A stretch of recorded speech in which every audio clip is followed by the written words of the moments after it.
Alright, Dark Rays Dream here. Welcome back to another episode of Date Everything.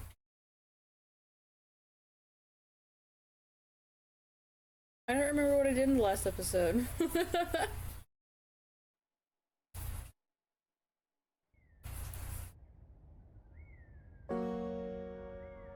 But I guess we'll find new things to do in this one. I'm getting a little bit of lag, but that's okay. Oh yeah. Can I... How do I... Do I have like an inventory or something?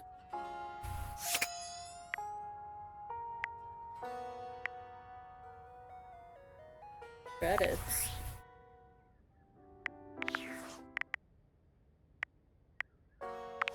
Data decks. How do I find that key guy? Hey, Hector.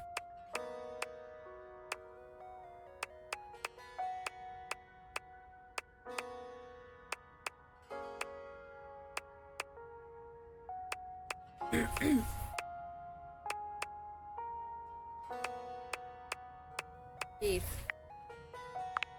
Alright, so I got you. I'm going to meet at the attic door. I'm at the attic door. Do I have to talk to... Yeah, I have to talk to the attic door.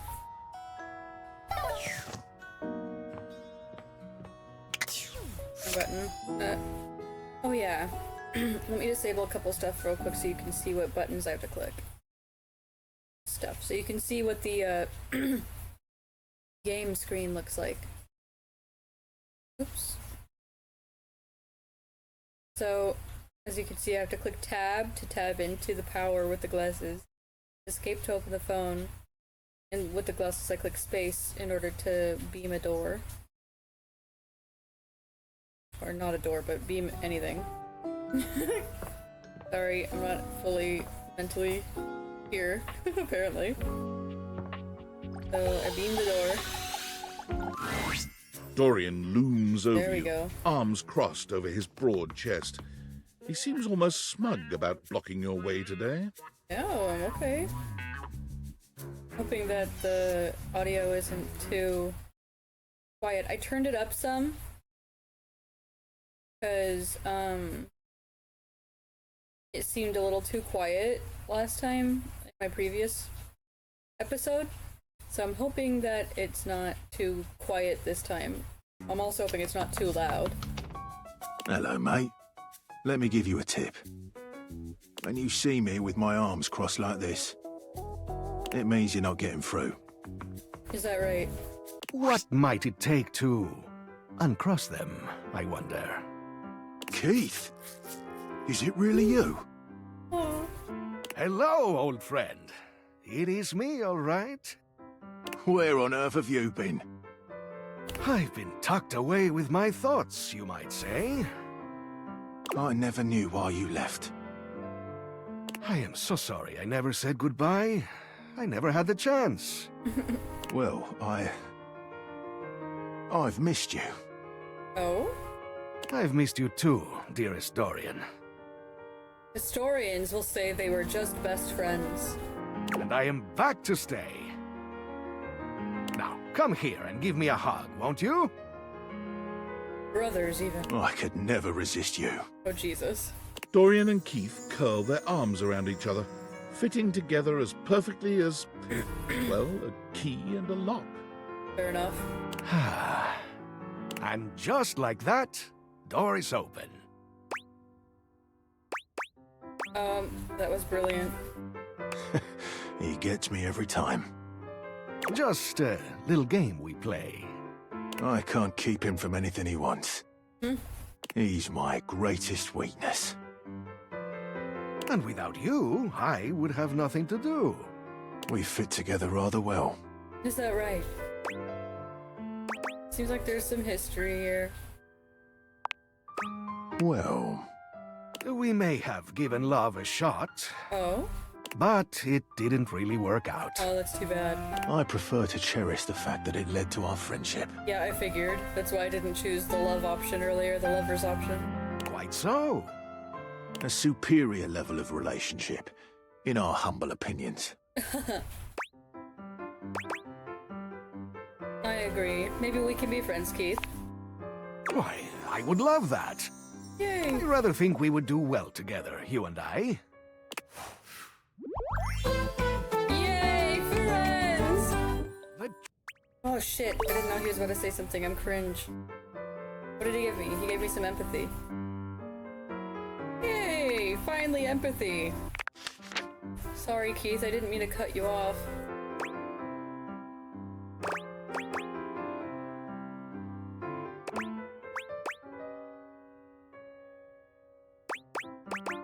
I hope someday I can open Maybe you up you like that, can. Dorian.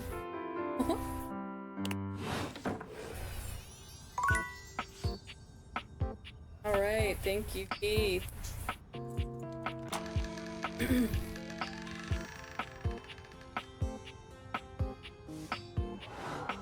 You're such a wobbly little Keith. Where are you going? Just gonna rest there? Huh. Wait, I gotta go look at that. Oh, now I can look at that. Crap, my mouse is showing it. Alright, there we go. Now I can look at that whenever I want to talk to him, I guess. So much random bullshit up here.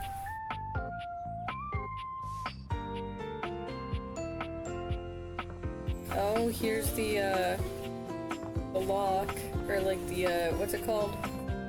The lock box,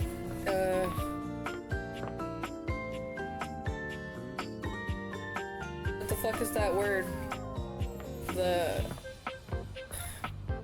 vault? I don't know.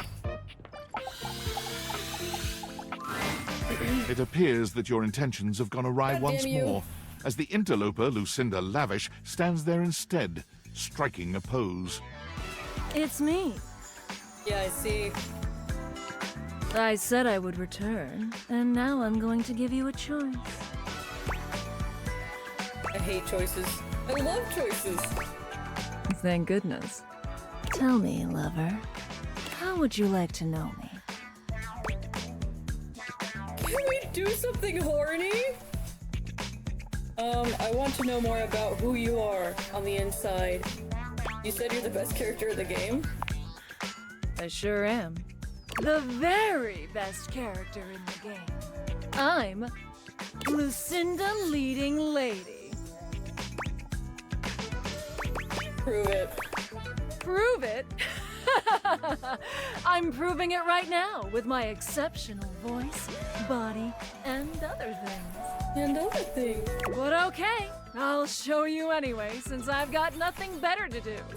I've got the most range, the most interesting stories, the most everything. Then what are you doing being so, obnoxious, I guess? You can't just rank yourself compared to everyone else here. Everything. Everything. I say so. Check out my range! Glass not Septi.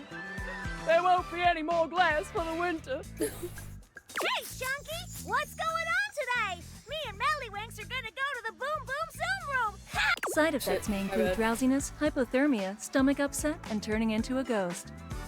I need to be more patient when clicking through, damn it. And each of those lines was recorded in only one take. Wow. I'm basically the best actress! Wow, I'm so jealous. In fact, I'll give myself that award right now. Best Actress, Lucinda Leading Lady. Oh! What do you think? You've convinced me. Ah, you chose the one with the ellipses. Mm-hmm. Which means you aren't sure? Yeah. Oh no, I'm sure. I was just being cool about it. I was narrowing my eyes, but proclaiming that I believed you. Okay, I believe you. Here. To show you my powers and incredible acting prowess, I present you empathy. Oh, thank you. I've been wanting that. See you around, my biggest fan. Okay. So as I was saying, At long last, Hector reveals himself. And frankly, you're not sure why he's been so terrified to show himself to you. You might have expected some monstrous, vile creature, but he's just a nervous, sweet-looking vent dweller. Well,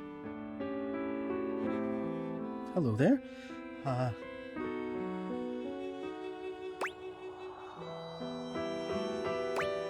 Woof! Oh my god!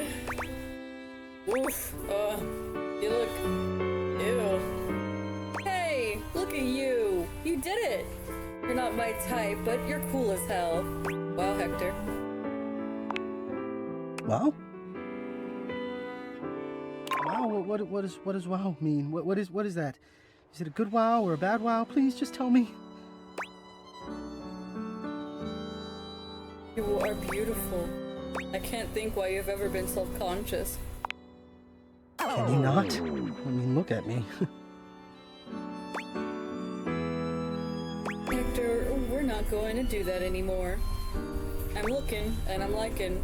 Try not to talk me out of it, okay? Shit. I don't know which option to choose. He's got really cute hair. Yeah, that would indeed be foolish of me, wouldn't it? I finally get up the courage to invite someone, and not just anyone, but you. Come here, meet me, see me. And then when you finally get here, I spend our whole interlude telling you you've made a mistake. Oh, my headphones were turned down. No wonder it was so quiet to me. Oh, you are right. You're looking? You're liking? I will let you look, and I will enjoy the like. Okay. Well, you know me by now. You know I am good with words, that I enjoy them. But right now, the only words I have are thank you. What you've done for me, I cannot fully express, but I hope beyond hope that maybe, somehow, you understand.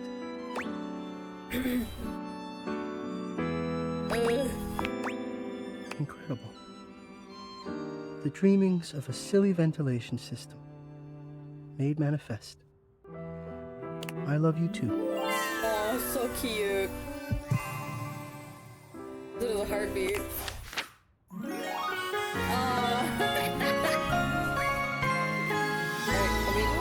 See and be seen.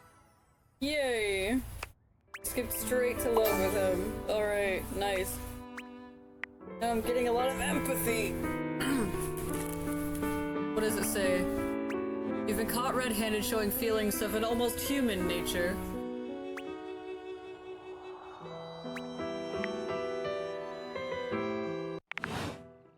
Oh. Okay. A leather-clad dominatrix Ooh. stares you down, radiating disdain. She looks at you like you're the dirt beneath her feet.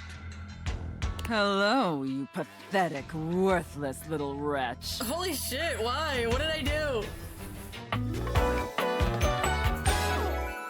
Disgusting, you worm. I do not recall asking anyone for your presence. So indulge me. What gives you the misguided confidence to stand here before me, wasting my time?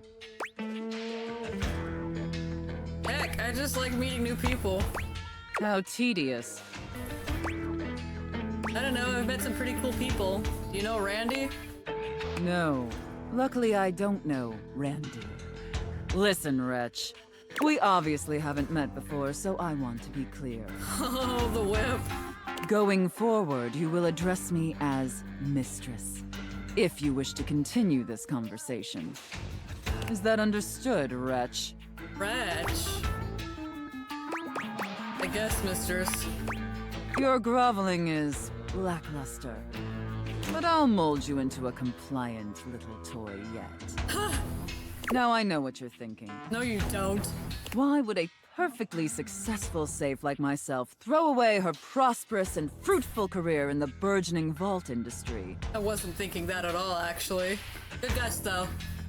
To become a mistress to all the lost, pathetic, and broken creatures of this world. I wasn't thinking that either. It crossed my mind.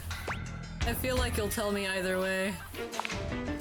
Tell me, Wretch, do you know what a safe is good at? Putting stuff into? An acceptable, if asinine, answer. But the one thing a safe is good at, tantalizingly good at, is keeping things locked away. Uh-huh. Valuables, memories, and very often, secrets. Secrets? Ooh. Deep, dark, very dirty secrets. Uh-huh. The kind of secrets that everyone secretly longs for, aches for, but diligently keep hidden far from everyone, even if necessary, from themselves. Oh, yeah? Do you have any dirty little secrets like that, Wretch? Sure I do. I definitely do now. The cops couldn't prove anything, and neither will you. Oh my god, I want to pick both options. Underestimate me at your own peril. Oh shit. You intrigue me, Wretch, in the way a drowning kitten might intrigue a jaguar. So sad, helpless, and ultimately pathetic.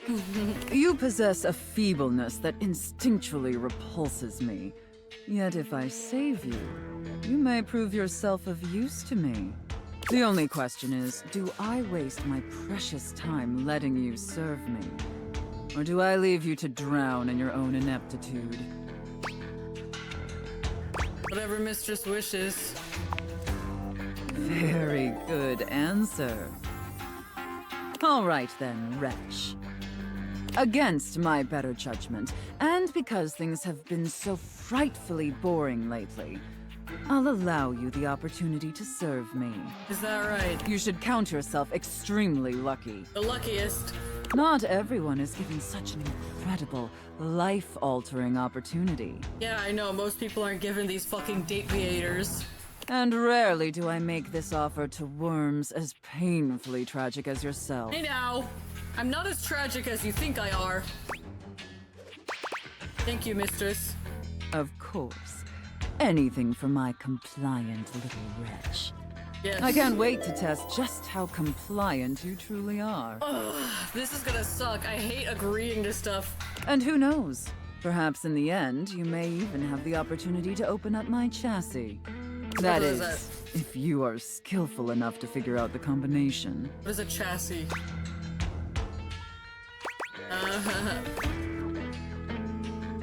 1, 2, 3, 4. Your mother's maiden name. Password. Careful. You're getting very far ahead of yourself, wretch. I don't open up my chassis for just anyone. And especially not for someone as pathetic as you. Apologize for your insolence or face No, your I thought I was just punishment. joking. I'm sorry, gosh. Ooh, what kind of punishment? That knowledge is reserved for gutless little reprobates who pledge their fealty. Does that sound like you? Most definitely, Mistress. Okay. It sounds like you're willing to do the necessary emotional work to take this relationship seriously. In that case, be back here tomorrow to fill out all the paperwork. Paperwork. There's some important ground rules we need to firmly establish before we take this any further. Okay. But once we get that out of the way, I'll open up your dirty little mind to fantasies you dare not even whisper. Somehow I doubt that, but I'm still looking Now. forward to it. Affirm that you are my compliant, needy little wretch. No, I hate you. I hate. Oh. I don't want to. Yes, Mistress. Again, like you mean it. Fuck you, Mistress. Like you'd unquestioningly do absolutely anything I'd ask of you. Fuck you, Mistress. Tell me that you're my compliant, needy little wretch. Now.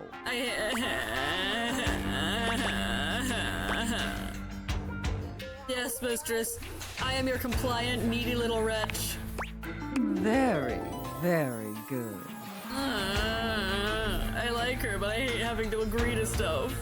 Then I will see you back here tomorrow, wretch. Okay. Do not keep me waiting. No promises. Alright, it is dark outside. Now time to hopefully talk to my bed. Betty is already speaking to someone else when you walk in. What? There is an easiness to their dynamic, an intimacy, really. They have the air of old lovers, or perhaps very, very good friends. We've been over this so many times, Betty. You know how I feel about that. About what? I just need some time, all right? Why should a bed as gorgeous and free as you be so worked up over anyone else's opinion of her? You could snap your fingers You a and dildo? have 10 lovers here in 2 seconds. I think they're sex toys. I could. And have. Benoit, stop it. But honestly, you know it's not about sex. I can get that just fine. But that feeling of falling asleep in the arms of someone you love, there's nothing else like it. Benoit's gaze leaves Betty's face to land upon your own.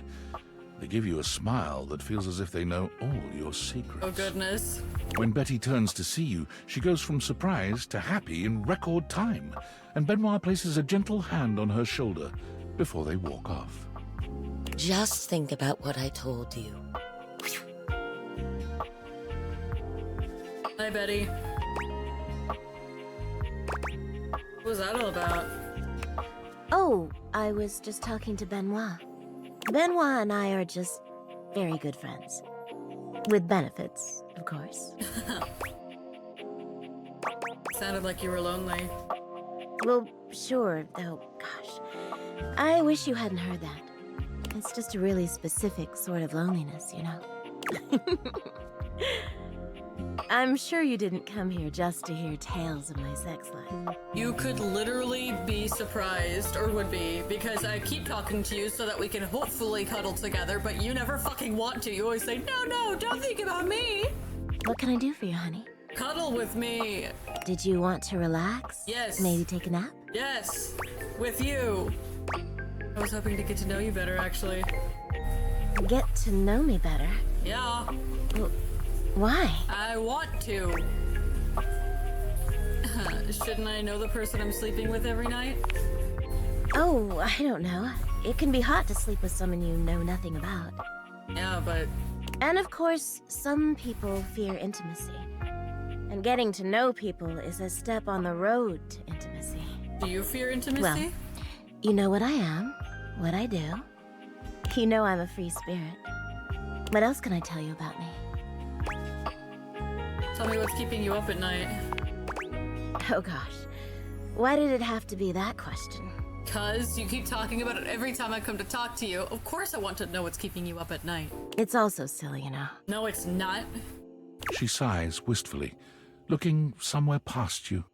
I believe that it's more serious than silly. Sometimes it feels as if those sorts of relationships are only for books, you know. But I can never quite seem to get there. Perhaps I've been standing in my own way. That's it. That's all. Just loneliness. No, you said it's a specific kind of loneliness. I want to know. Why not just confess to whoever it is you're into? Haven't you ever been afraid of ruining a good thing? I'm just not ready yet. There's an undercurrent of sadness in Betty's eyes, something much bigger weighing on her that she seems uninterested in divulging. Oh, it's almost time for book club, if you'll excuse me. Book club.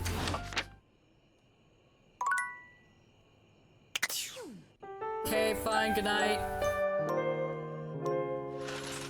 So I'm not gonna talk to Betty in the morning because I know it says she hates mornings. Oh, I can open these drawers? Hell? Since when? Only the top 2 drawers. Did I accidentally leave this open? Can I open this drawer? Oh, what's that? What's that? What's that? What's that? What's that? What's that? What's that? The stranger standing before you is that's dressed to you! kill. A sheer black catsuit, studded black manacles with pink fur trim, and a variety of brightly colored accessories drape their shoulders, and frame their delicate features. Obviously that makes sense. The little baggie looks like the outfit that they're wearing. That makes so much sense. Okay. Loneliness has been such a defining factor in your existence over the last few years, you've almost forgotten what it's like to be around others. You've certainly forgotten what it's like to be around someone like this. You almost feel as if you've stepped into a sex shop. Yeah. There's so many sex toys decorating this person's figure. There you are. I was beginning to think you'd forgotten me. No. Who could forget you? Mm-hmm. Cute. I'm Benoit, your partner in pleasure.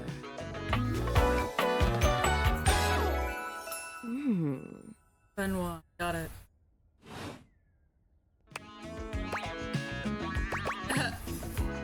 Oh, you're... What many call sex toys, yes. I prefer to call myself your ruin. Alright. It's really about time you came to speak to me. Sorry. Given the way we met, someone less confident than me might really take it personally. I didn't know I could open the drawers. I only figured I could when I saw you with Betty last night. They look at you expectantly, raising an eyebrow. Miss me? You do remember the way we met, don't you? I bought you? You think you could afford me? Please, no, that wasn't it. Oh, sorry. Gag gift. Okay, that's what I thought. They look absolutely disgusted. The only way to strip the word gag of all its appeal. Some friend of yours thought they were hilarious. You moved into this house and your friend brought you a big box. You opened it up to find... what else? A smaller box. You opened that to find another small box. And so on and so forth. So funny. I'm so sorry. Eventually, you got to the smallest box, and there I was. A bright-eyed virgin, yours for the taking. But there's still time to rectify that. After all, you're here, I'm here, and I know you have nothing but time. So how about it? Me and you and mind-bending, earth-shattering pleasure? Oh, hell yeah. I knew you couldn't stay away much longer. Come here. Benoit takes you by the hand, guiding you to lie down on your bed. What happens next is a blur of sensation. Benoit is everywhere at once, taking your hands and showing you just what to do to blow your own mind. Oh my god. You've never experienced anything like it, and you know you'll never be the same again. My goodness. I can't close it. Oh yeah, I have to turn off my vision to close it. Well, that was fun. Let's see.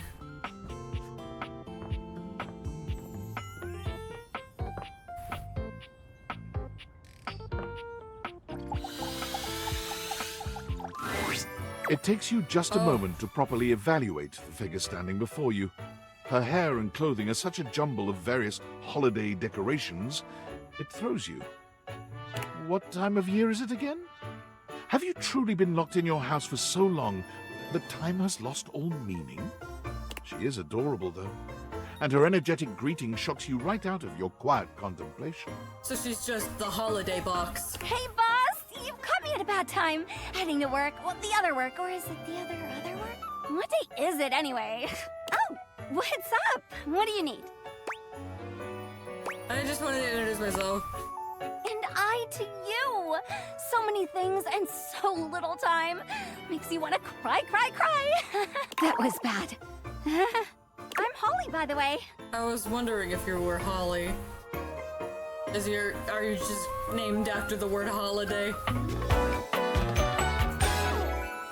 Hi! Oh, and who are you? Did you already say? Sorry. No. And a little rush for the dish dash. Rat race, all that. Okay. I'm Dark. Oh, heard about you? That is such a funny name. You know what? I thought the same thing about yours. So goofy. What have you heard? Just some tidbits. Anywho, I'm so sorry, but I'm already running late. Love to chat more, though. I'm working a double, then opening, closing tomorrow, but swing by first thing in the morning. That's when I'm usually able to sleep. That work? Sure. Sure. Great. Okay, bye! Nice to know.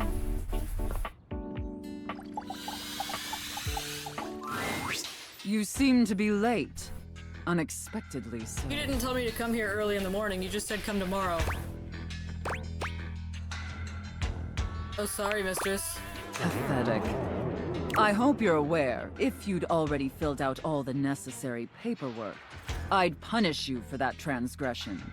I'd punish you severely. Bitch, you literally didn't tell me to come early. So let's get to the paperwork. Yep. So, nothing I love more than filling out paperwork. Sorry, my ADHD gives me chronic time blindness. My college botany professor used to say the same thing. God, must you prattle on so incessantly? Gee whiz, sorry. Listening to your pitiful yammering is like nails on a chalkboard. So let's just get to the paperwork already, gosh. Do us both a favor and keep your grating, unintelligible blatherings to the barest of minimums. My delicate ears deserve only the best. Don't you agree? I can recommend some great earplugs.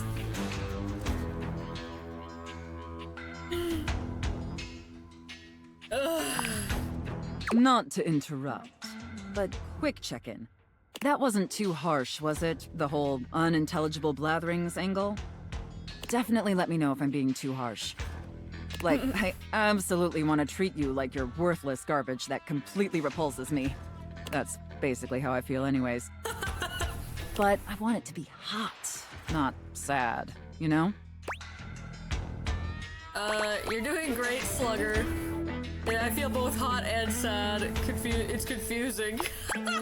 Perfect. It pleases me that you know your place and are acclimating to your new reality of servitude. But in order to make your complete and total subjugation official, we must first make it contractual. And once it is legally binding, we can make it physically binding. All right. And I'd love to finally see my little wretch all tied up. Wouldn't you? Enough flirting. We have business to attend to. First, I will need you to consent to my complete and total authority. You will surrender yourself to me, making you compliant, dependent, and subjugated to my will and my will alone. Do you consent, wretch? I consent, mistress, I guess. Very good, my little wretch.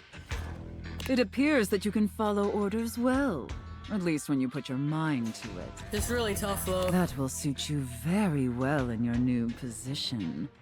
And if you keep doing as I say, perhaps there are some other new positions we can try with you.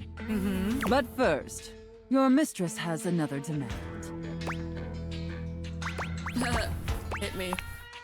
As you now have responsibilities to me, I too have responsibilities to you. And above all else, it is my responsibility to ensure your emotional and physical safety. All right. For in order to be fully subservient to my needs, you must feel fully secure. That said, in order to ensure the safety of my compliant little wretch, it's necessary for you and I to have a safe word. Okay. This is of utmost importance, especially since I am, after all, a safe. Completely agree, mistress. Usually I would choose our safe word. But since you've been doing such a good job today, and because I'm feeling particularly generous, perhaps I'll let you pick. Do you have one in mind? Linguini. Gesundheit. Safe. Stop. Linguini.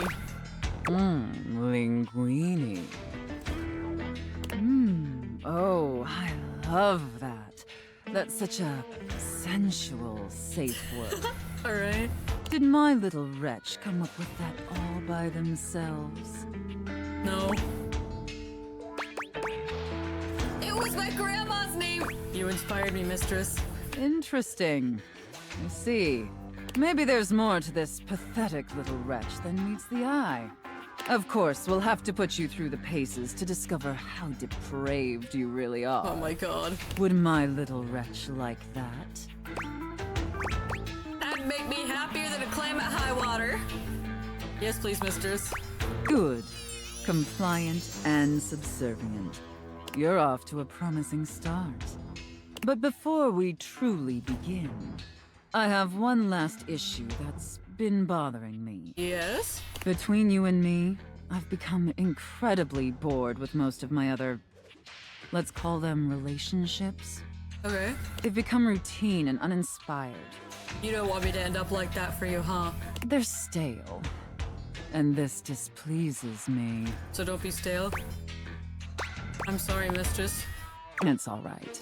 Lucky for me, you came along at just the right time. It affords us an opportunity to experiment with something new. Mm-hmm. I think, perhaps, to ensure you reach your full potential, we shake off the oppressive shackles of our everyday humdrum reality. Mm-hmm. Do you understand? Not really. You want me to quit my job, mistress? Your devotion and enthusiasm towards complete subjugation is utterly intoxicating. But no.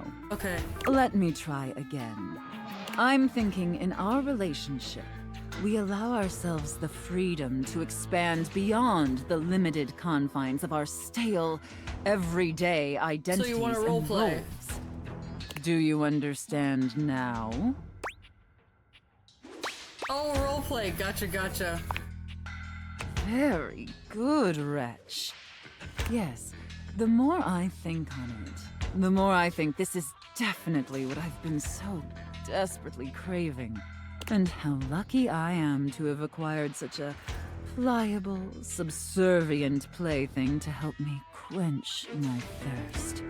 All we need now is the appropriate canvas to paint our desire upon. If you beg for it, I'll let you choose. Show me, wretch. Show me how well you can beg. Please, mistress, let me prove myself to you. So utterly pathetic. I really shouldn't reward you for debasing yourself so pitifully. However, I do so love the sound of begging. You told me to beg. And because you did a satisfactory job, I've decided to grant your request. So, wretch, out of these 3 tantalizing scenarios, which do you think your mistress would enjoy the most? I don't know if I know you well enough. Chef and prep cook, Santa and elf, and finally, IRS auditor and small business owner. IRS auditor, small business owner. I should have expected that. A rather pedestrian choice, but perhaps we may find something therein that I still... Now, Sorry, I didn't mean to I've click seen it. more than enough of your pathetic visage for today. Be back here same time tomorrow and be ready to serve my every need. I'll try. You understand? Yep. Okie dokie, artichoke. Absolutely, mistress. Very good, wretch. I look forward to experiencing your vain attempts to please me. My goodness. Okay. How many buttons? How many clicks do I have left?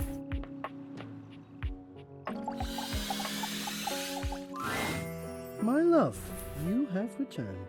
There is, you know, the most amazing rush of air in my chest each time I behold you now.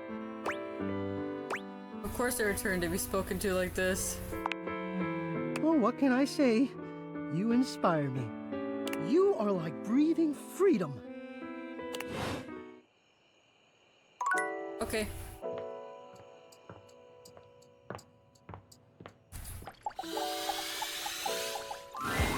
There's a supernatural darkness around your bed when you enter. A strange void that makes you feel slightly uneasy. This appears to be a living nightmare. There's almost no other way to phrase it.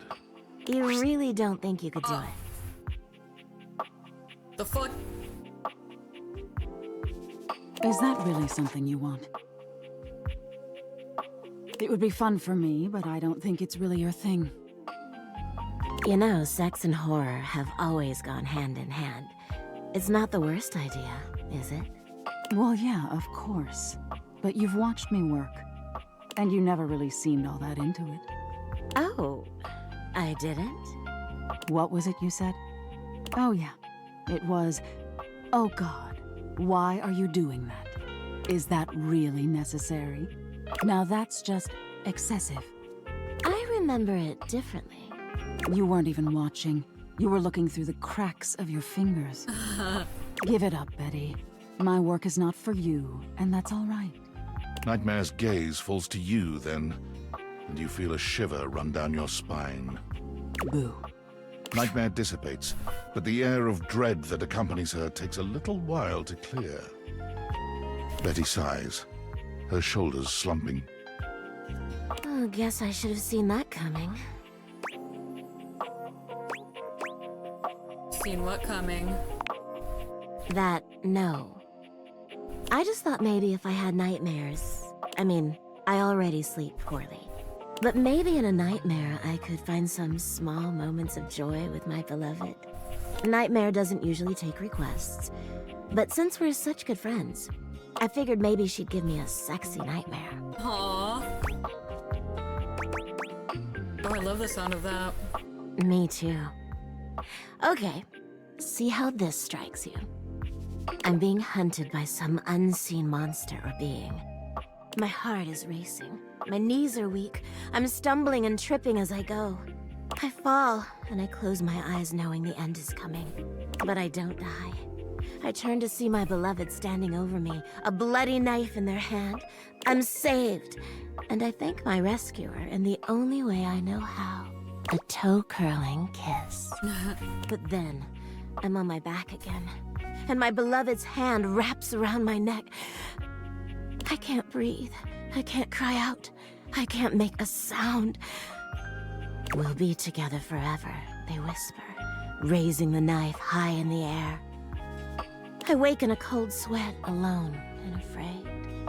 There. You see?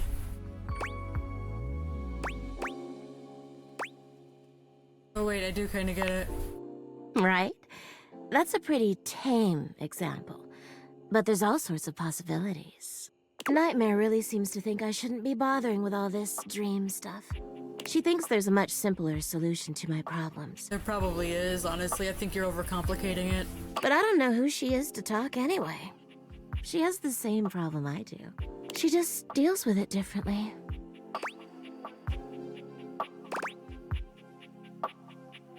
Jeez, I truly don't care about her or your problems. Is she in love with someone too? It's not my place to say. I've already said too much. Please, let's forget I said any of that. We can do that, but I would like to talk about you. You would? You're too sweet, you know. It's funny, I was just thinking of you. It seems like that happens a lot, honestly. I think of you, and here you are. It's a shame I can't seem to manage that at night.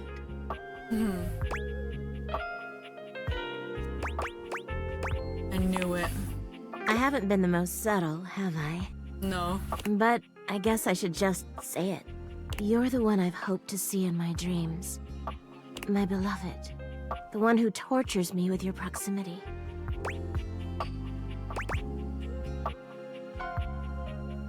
I'm shocked. Wow, stunned. Never saw it coming. You don't have to do that. I get it. I'm not exactly the most subtle piece of furniture. For years, it's been just you and I here. And I've had to watch you sleep with that angelic look on your face. When I was at the warehouse, I never had this problem. But the day I was delivered to you, you laid down. And I knew right away I was in trouble. Oh no.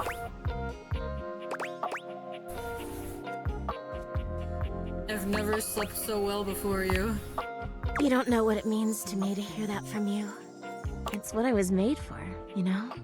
I've had my share of partners over the years. I'm a free bed, you know. But I'm at my best when I'm in love. And since the day I became yours, I haven't had a good night's sleep. I know it's a lot to lay at your feet, especially knowing we have to sleep together night after night. But I don't know if I can keep this to myself any longer. I know it's a lot to digest, so please, take some time to think about it. I'll give you some space to sleep tonight, and we can talk tomorrow. All right? All right. Oh, I already have my answer. Please, just give yourself the night. Even if you think you know what you'll say. Okay. And sleep well tonight. If you say so. Good night. Wait, let me make sure. Okay, yeah. Good night, y'all.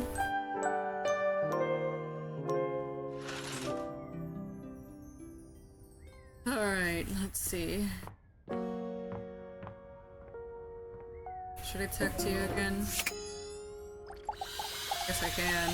Why not? Benoit is in a graceful split on the ground, bending forward so that their nose touches their knee. They smile when they see you. They take their sweet time getting up. Perhaps they intend to show off for you. Well, well, well. Surprised you can walk without a limp after all that. I'm glad you came to see me.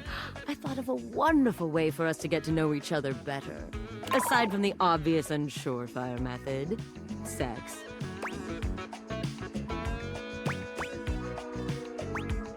Sex isn't really a good way to get to know someone. What's better than good old-fashioned conversation? I don't really know which one to pick. I feel like none of them are exactly good options.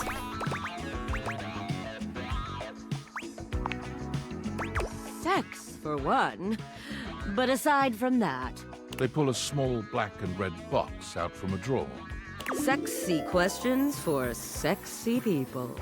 A card game designed to help couples working on their intimacy. Not that I need any help with my intimacy, but you seem a bit shyer than me. Fair enough. So we might as well make a game of it. Alright. Benoit draws a card and reads aloud to you. What is the wildest place you've made love? My own bed. Your own bed? Did you perhaps misunderstand the question? No, I just don't... Ah, well, still plenty of time to do better. Benoit tosses the card aside, pulling another. Okay, how about this one? Favorite place to be kissed? My neck, my back, my pussy and my crack. Yes, I like the way you think. For the record, my favorite place to be kissed is just above my hip. You know, if you are curious. Thank you for that. Benoit rummages through the cards, frowning at the ones they pull up. Surely there are some more interesting questions than this. Oh, God, no, not this one. Eventually, they finally pull one that puts a twinkle in their eye. Describe your perfect date night. That sounds surprisingly chaste. I don't know what that word means. It doesn't have to be. Besides, it'll give me some great insight into who you are romantically and sexually. And to sweeten the pot, I'll tell you mine too. Anything both of us enjoy doing. Like... God, I suppose I'll just have to take the lead here. Benoit puts the card away, running a hand through their tentacle-like hair. Now, for my perfect date. You invite me to your place. We have an intimate dinner that delights and satisfies without leaving us too full. After all, we have after-dinner activities to look forward to. You give me that look, taking me by the hand and leading me through your glorious, immaculately clean mansion. Both of us know where we're going, but neither of us says a word. You open the door to your basement, where the vibes shift immediately. This is no ordinary basement. This is a dungeon. You bid me sit on a black leather couch as you sit across from me, snapping your fingers. A man dressed in vinyl from head to toe slithers out from behind some black silk curtains, offering me a shining silver tray covered in sex toys of all sorts. I run my fingers along the spread, acting as though I just can't decide. But we both know there's only one choice.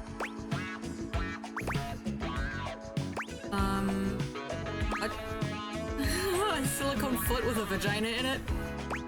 A sex toy so advanced and powerful it defies description? Exactly. The Indominator. What the fuck? Oh my god. Over 22 flagrant motions. The ultimate sex toy, 125 variable adjustment speeds, 16 substances, ranging from moist to hurricane. Benoit approved. You ask me if I'm sure, and I tell you I'm here for a good time, not a long time. My goodness. The sex that follows is so intense, so messy, so taboo that its shockwaves are felt all over the world. The eggplant earrings, I just noticed that, holy shit. Politicians tremble in their offices. Couples feel an unexplainable draw to do that thing they've been curious about, but too scared to try. The ripple effect of our joining causes a worldwide tidal wave of nut that ends in world peace! World peace! Kind of self-important for a fantasy, isn't it? What fantasy isn't self-important, darling? Benoit puts the box of cards away, their gaze far warmer than when you started. Well, now with that behind us, how are you feeling? Shall we go for round 2? Take me. Benoit's lips curve into a wicked smile. We're going to have such fun. All that talk about the Indominator really seems to have wound Benoit up.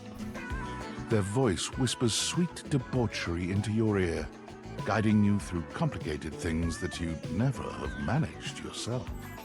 When it's all over, you find yourself exhausted, but happy. There's a sweet safety in Benoit's arms, even when you're trying such new things. Alrighty then.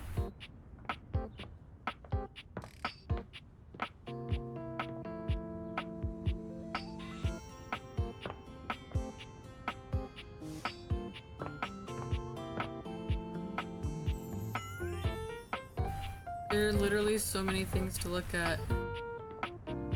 Shit, I forgot to talk to, Ollie early in the morning.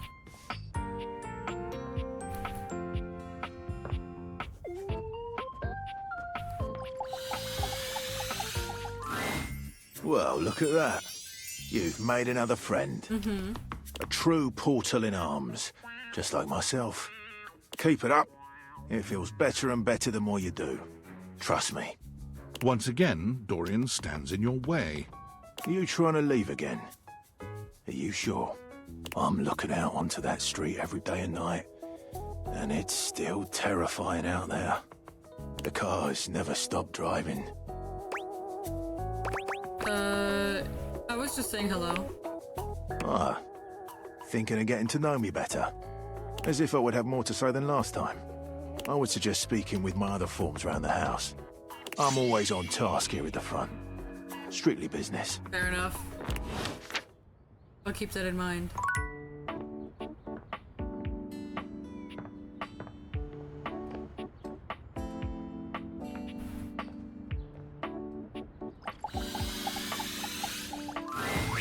Oh.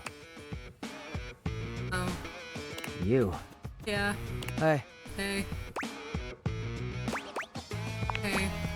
Looks like we're finally on the same page. What do you got?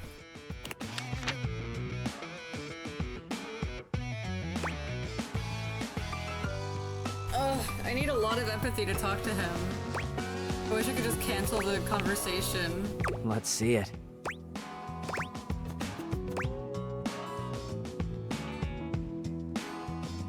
Let's pick this one, why not? Gold mine. Where'd you find it?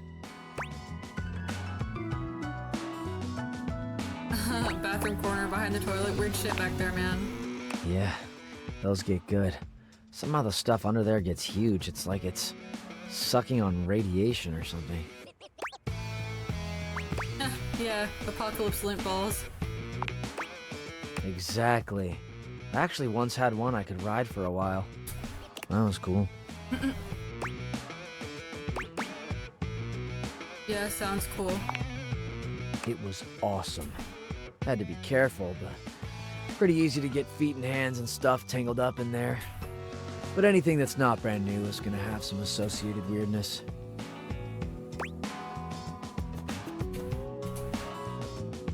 Tangled in hair? Blech, sounds like you enjoyed it though. What do you mean by that? Oh my god, no, did I just say something rude again?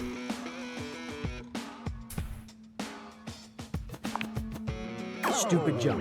God damn it. I've already told you this once. Why am I having to say it again? I'm sorry, I didn't mean to. I don't like that kind of talk. I'm a fairly easygoing kid. I don't think I'm asking for a lot. I didn't. Oh my god, I'm sorry. Yeah. And words don't have power, right? I didn't know that's how it would be said. I'm Battle sorry. cries, manifestos, and national anthems. That's all just a lot of hot air, right? I want to restart. It means something to me, is all I'm saying. I'm sorry.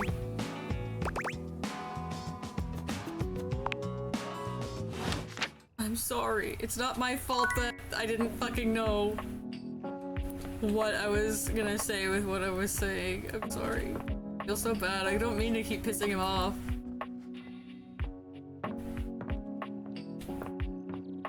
Oh, wrong one.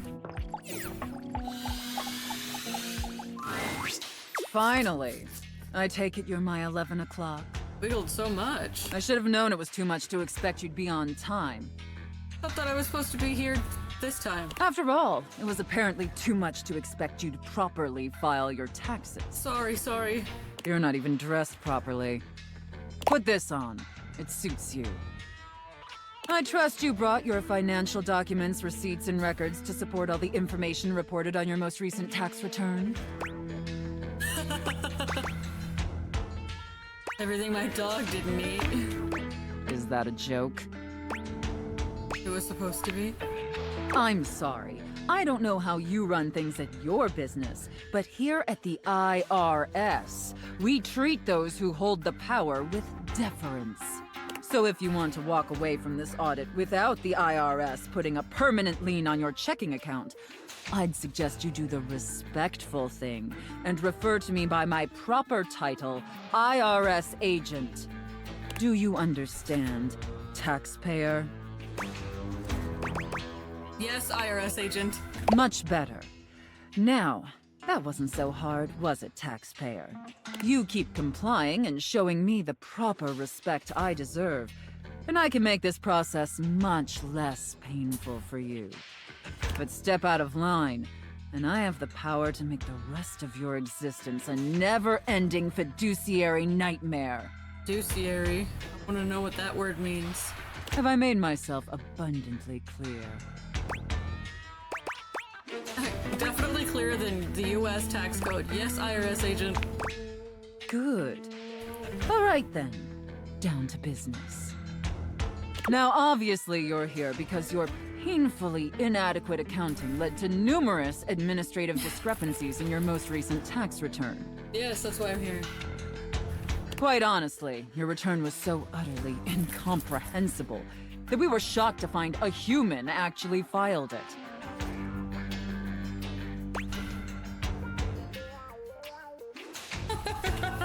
That's because my dog filed it. You're right, I did a terrible job. Apologies, IRS agent. Excuses and groveling will do little to help you at this juncture. Although it is rather enjoyable to watch you pitifully squirm. What's important is that we properly assess your fiduciary mess and reconcile your discrepancies. Can I count on your compliance, taxpayer? I'm ready, IRS agent. Firstly, on your personal taxes, you took the standard deduction. However, you also filed itemized deductions that totaled a greater value. Additionally, your itemized deductions were unusually large when compared to your reported income. My god, this is so many words.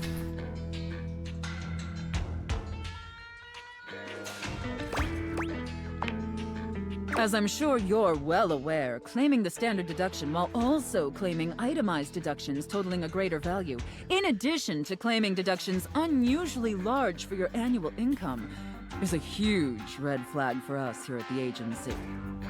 I'll obviously need to see all the receipts for the itemized deductions, so I can reconcile those records with your most recent filing. Okay. Moving on. There were numerous flagrant issues related to grossly incorrect amortization periods. What does that mean? It appears you mistakenly or fraudulently used the wrong amortization period for a variety of your business expenses, which resulted in extremely inaccurate deductions. See the highlighted line items here on Form 4562? Apologies, IRS agent. I appreciate your remorse. Just don't let it happen again. And finally, it's come to our attention that you omitted several foreign accounts. We've come committing tax fraud now? As I'm sure you're aware, taxpayers with foreign financial accounts exceeding certain thresholds are required to disclose them on the Report of Foreign Bank and Financial Accounts FBAR form. Yet you failed to file an FBAR form at all. Oops, guess I foobarred the F-bar. Get it? Does this ever actually get sexy? I know, right? I just feel like I'm being yelled at. Look, sorry, I'm going to IRS level agent. with you, taxpayer.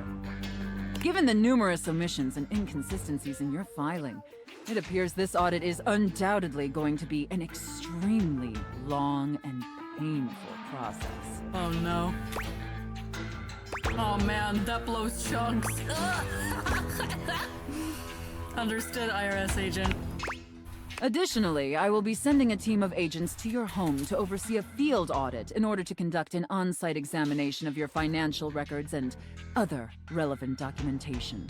Depending on your compliance during the field audit, I will consider suggesting that my superiors treat you with leniency. Is that all understood? Yes, IRS agent. And scene. Whew.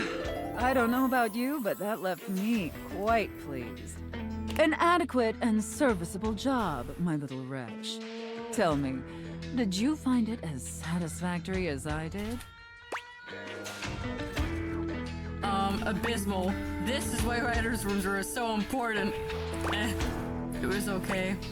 Absolutely. Thank you, mistress. My little wretch is unsatisfied. It concerns me to hear that. But perhaps a roleplay with that specific theme isn't for everyone. Maybe my plaything would find another scenario more suitable. Maybe. We will see next time. Alright. It's bedtime now? I feel like there's just not enough time in the day to talk to as many of the people that I want to talk to. It feels strange to walk into your bedroom with so much tension in the air. After all, this is where you go to relax and recharge. But you told Betty you'd give her the day to consider her confession, and now she waits for you, seated at the bed like usual. You're struck by the realization that no matter what happens here, everything will change from here on out. Thank you for coming. I hope you got a good night's rest. It was hard without you close to me. Oh, thank you for saying so. I slept even worse than I normally do these days.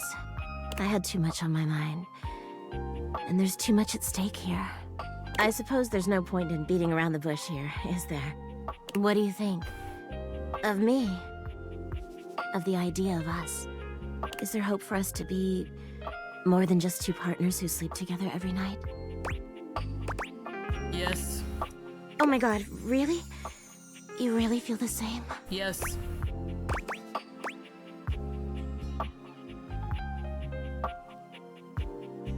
I don't know how this is said, because I want to pick this, but I really want to see where this goes. That's all I want. Just a chance to be something more than we've been. I can't believe this is happening. Aww.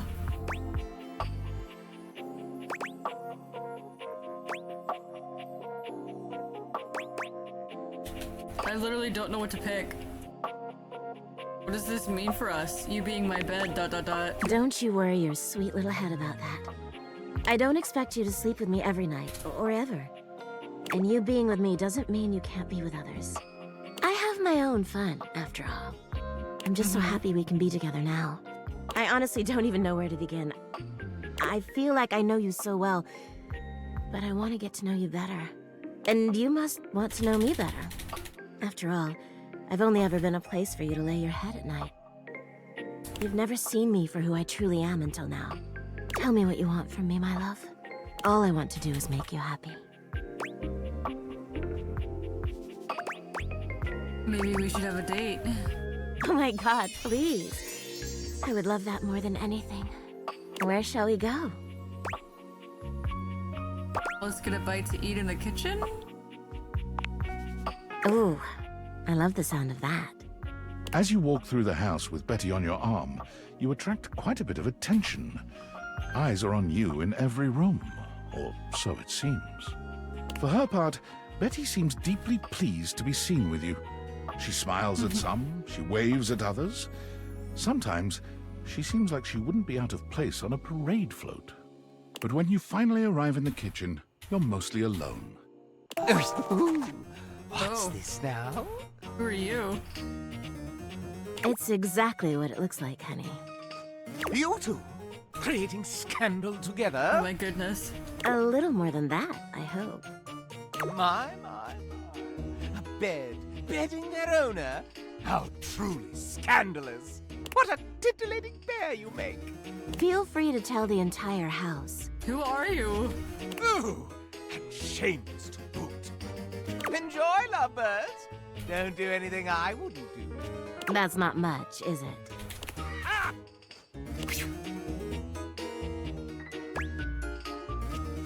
Who the hell was that?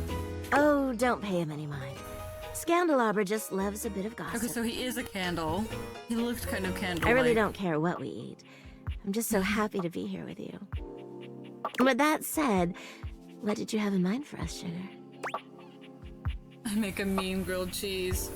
I make the best bowl of cereal you've ever had in your life. Steak, twice baked potatoes, asparagus, brownies. Oh, I just bet you do. That sounds absolutely lovely. You go to work in the kitchen, doing what you do best. Slapping cheese between two slices of buttered bread and grilling the hell out of it.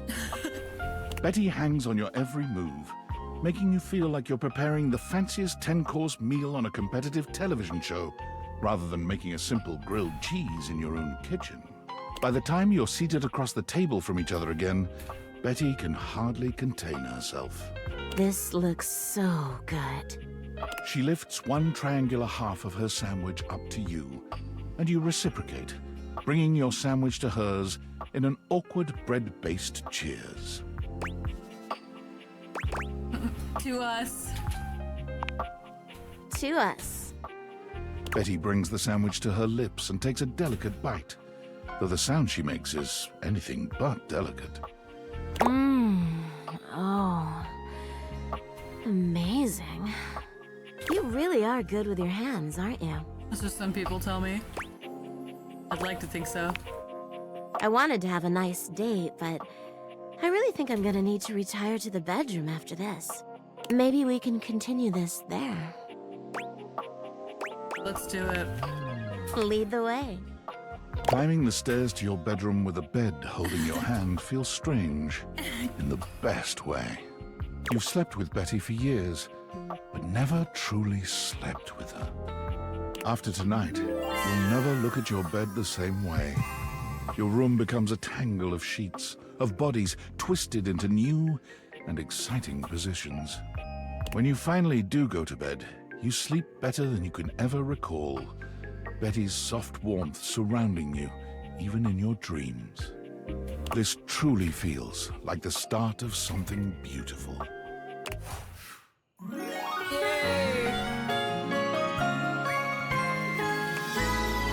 just a dream come true. So cute. Ugh, I have more empathy now. You now know why they cry, but it is something you can never do. Oh no, I need more empathy. I need so much more empathy. What are these candies? Okay, so I need to probably stop talking to the trash can because it seems like he needs empathy for his best responses. Let me look again at my phone really quick. Oops, that's the wrong. Let me change my background.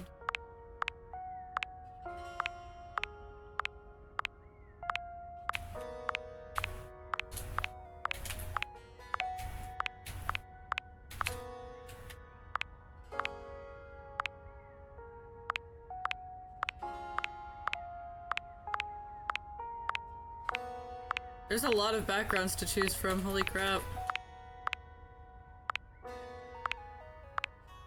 Oh.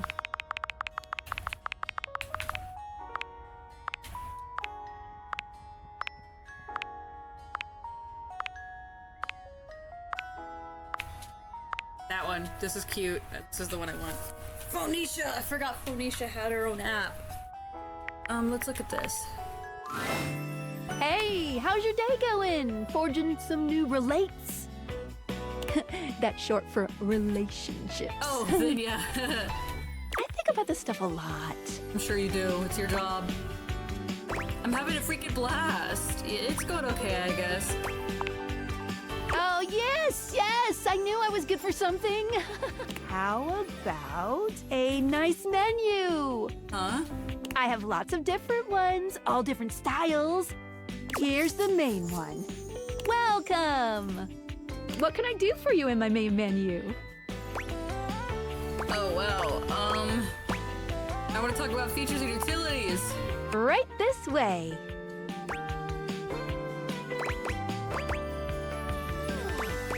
Rules and strategy? What's on your mind?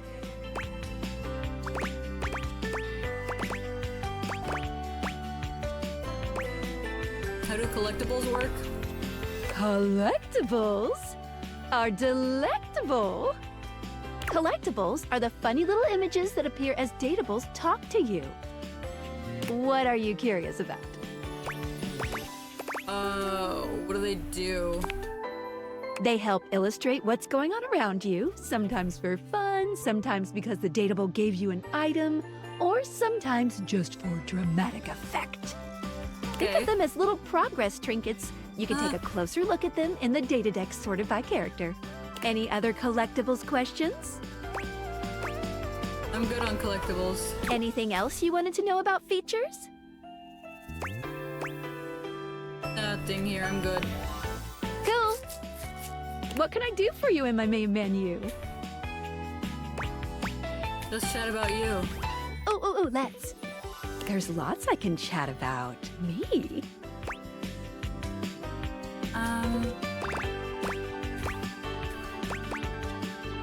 Let's talk about our relationship. Relationships? My favorite subject. What do you want to know? How do I get you to have feelings for me? Oh, you want to date me, eh? It's possible, you know. You just have to, ask me about myself. Tell me about yourself. Not in this menu, silly. I prefer not to be that obvious about it. I like to be wined and dined. It's the chat menu. What do you need? I don't want to be different. Let's go back Scoochin'. Anything else? Ooh, that fantastic red shirt is looking rather nice today.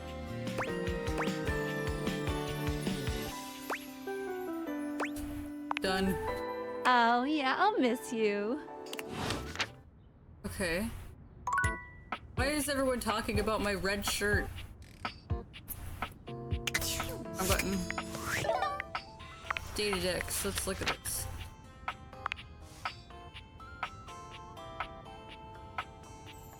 Is that what these are? Ah. Okay.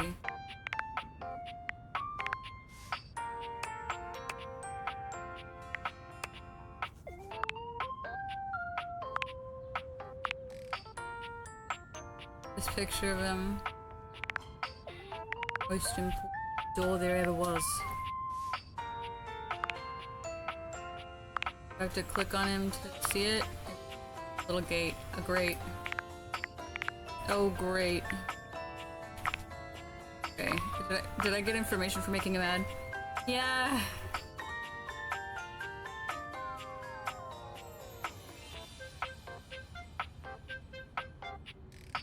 Yeah, I know. I'm gonna make him hate me.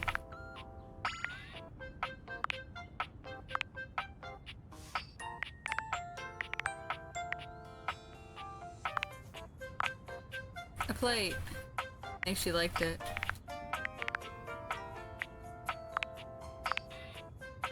These two pictures.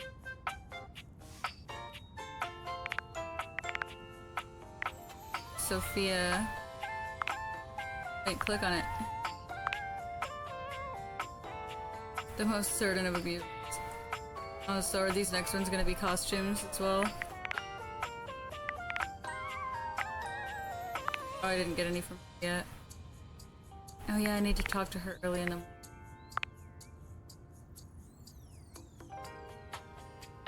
Oh no, Luca. Luca, no. Luca. Okay. What's this one? Oh yeah.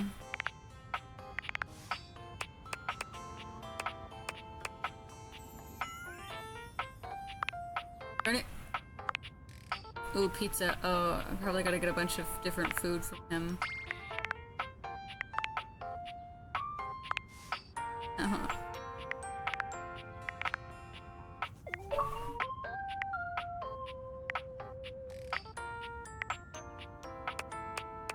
And I guess that's it. I probably have it organized already based on who I have.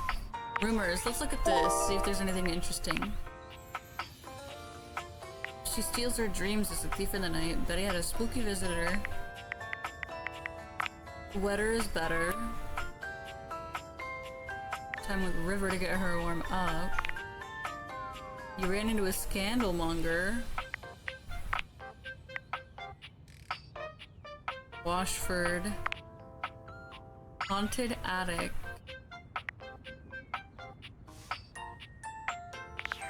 Do I have to be up there at night? I don't know. Anyway. Let's look around.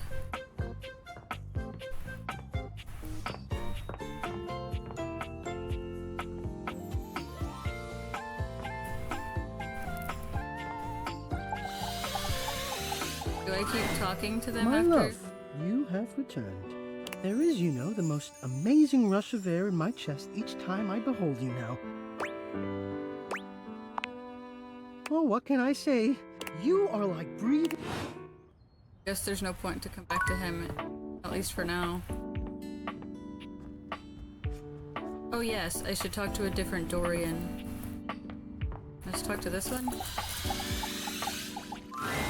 Dorian looms over you, just as intimidating as ever. Fancy a bit of a work? Beg your pardon? Because this leads to the office.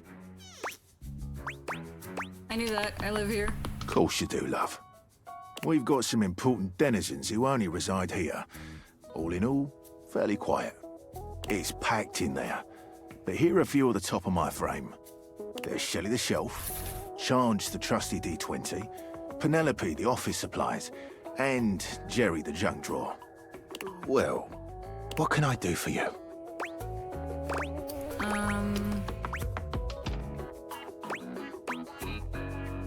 Can you tell me anything about Shelley? She's supportive. What about the others? What can I do for you? What do you know about Chance? Grottos and gargoyles is his game of choice.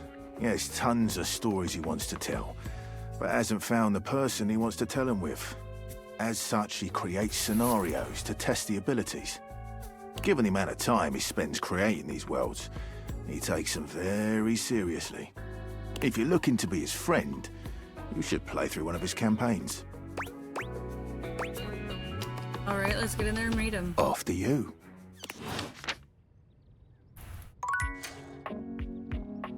I don't know where he is, though.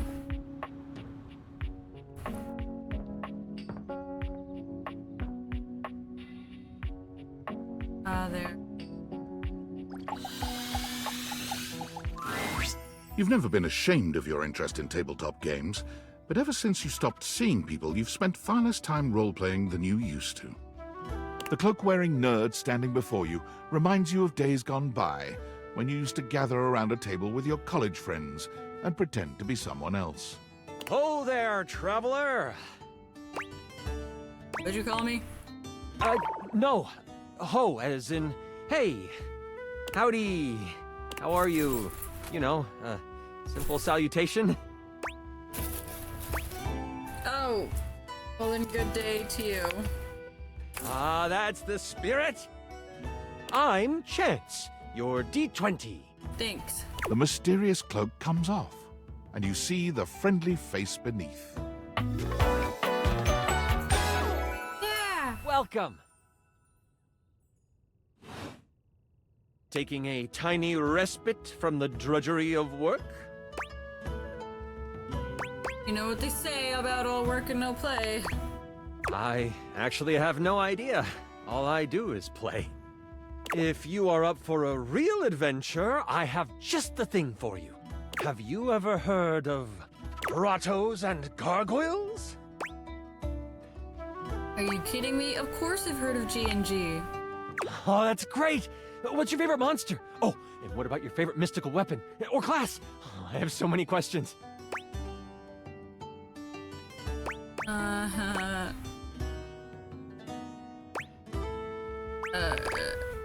Wow! Someone else who feels the same as me! Oh, it's so hard to pick a favorite. Everything about G&G is so cool. You wouldn't want to, maybe, kinda play with me, would you? It would only be the single greatest thing you could do for me. It would be a lot of fun, Chance. Chance's eyes light up, his hands balling into fists as he does his best to contain his excitement. Really? Holy crit! Someone to play with me! You have no idea how hard it is to find someone to play with. Can't we play with just the two of us? Sure can. Don't you worry about that. Your chronicler will balance everything for solo play. Regardless, it'll give us some time to get to know each other better.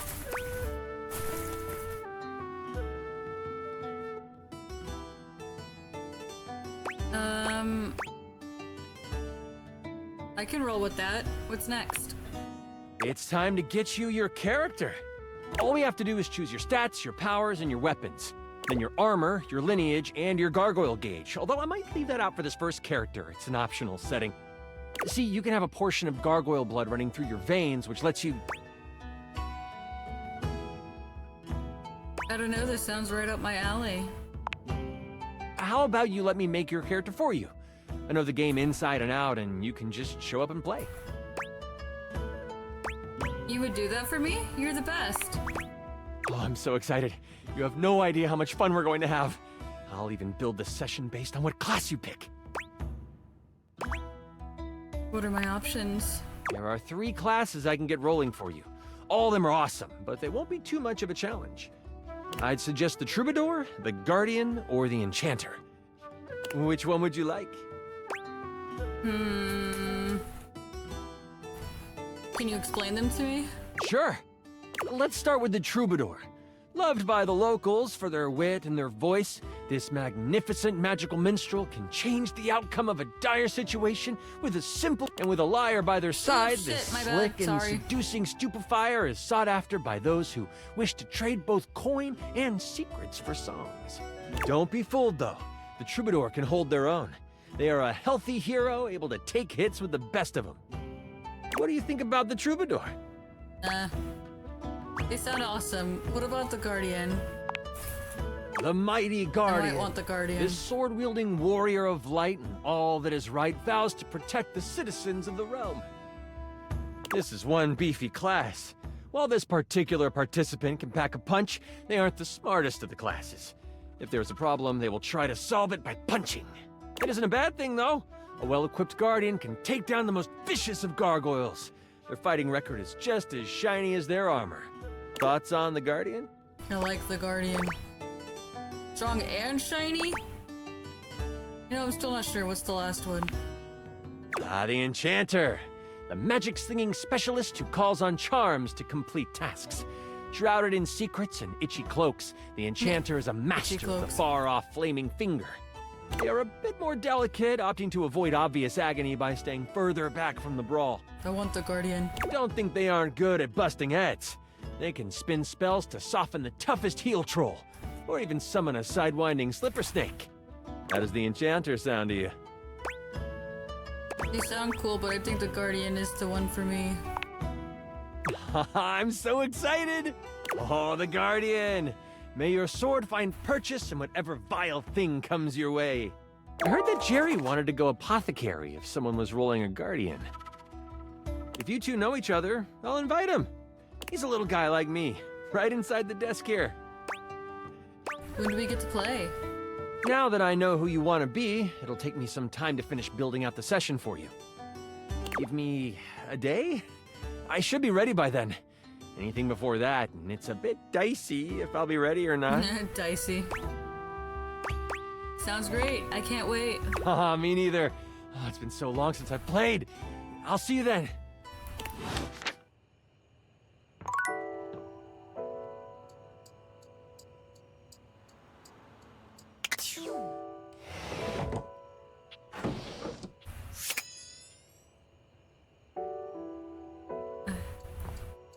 I'll have to talk to him later. I didn't realize that I talked to the die too late. Can I talk to Betty anymore? It's Lucinda Lavish. No, of course not. She seems to enjoy this hijacking of your intentions. Leave me alone. I'm busy here. Tell me, lover, what should we get up to now? Can I change how often you come by? I want to know more about you.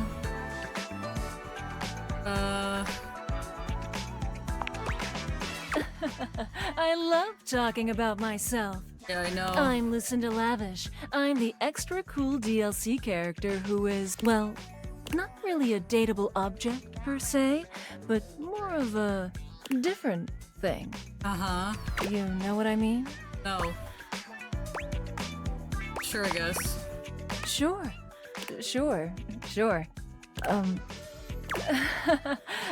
Whoa. I am suddenly way out of my depth here. Why is that? Because I just didn't expect you to not pick the horny option. You know, when you put the question to me like, what am I? It just kind of seems so frivolous. Yeah, boy, I'm really messing this up, huh? No, you're doing great. Yeah, ugh. Why am I laughing so much? This isn't funny. It's always easier when you're playing a role, I feel. When you know what the boundaries are. This kind of just seems a little out of my wheelhouse. Sorry. You're not Lucinda Lavish anymore. Oh. You're right.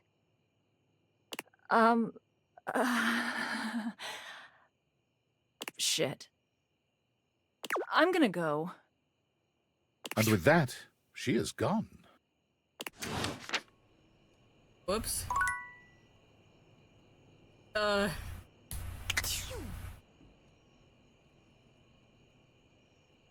Well, that was awkward. Why is it sparkly over here? Was that just me looking over? Why did it sparkle?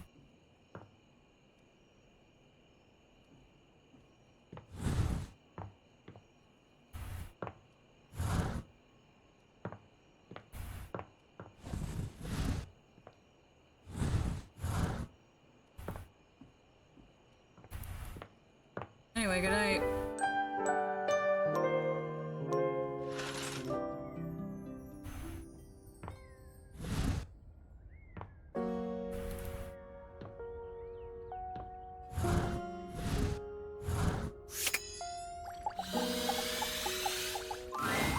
Oh, you've caught me at a strange time.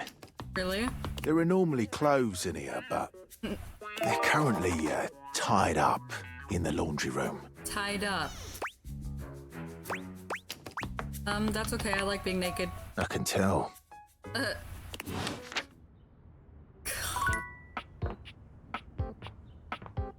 Alright, where do I go?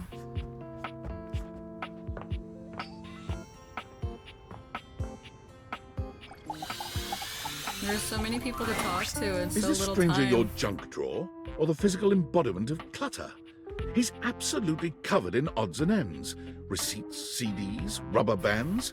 Even his messy black hair sports a light bulb, a pencil, and a pen. When he catches you looking at him, he startles, leaping back with an undignified yelp. God, he's so scared. Whoa, Nelly! Oh, Nelly.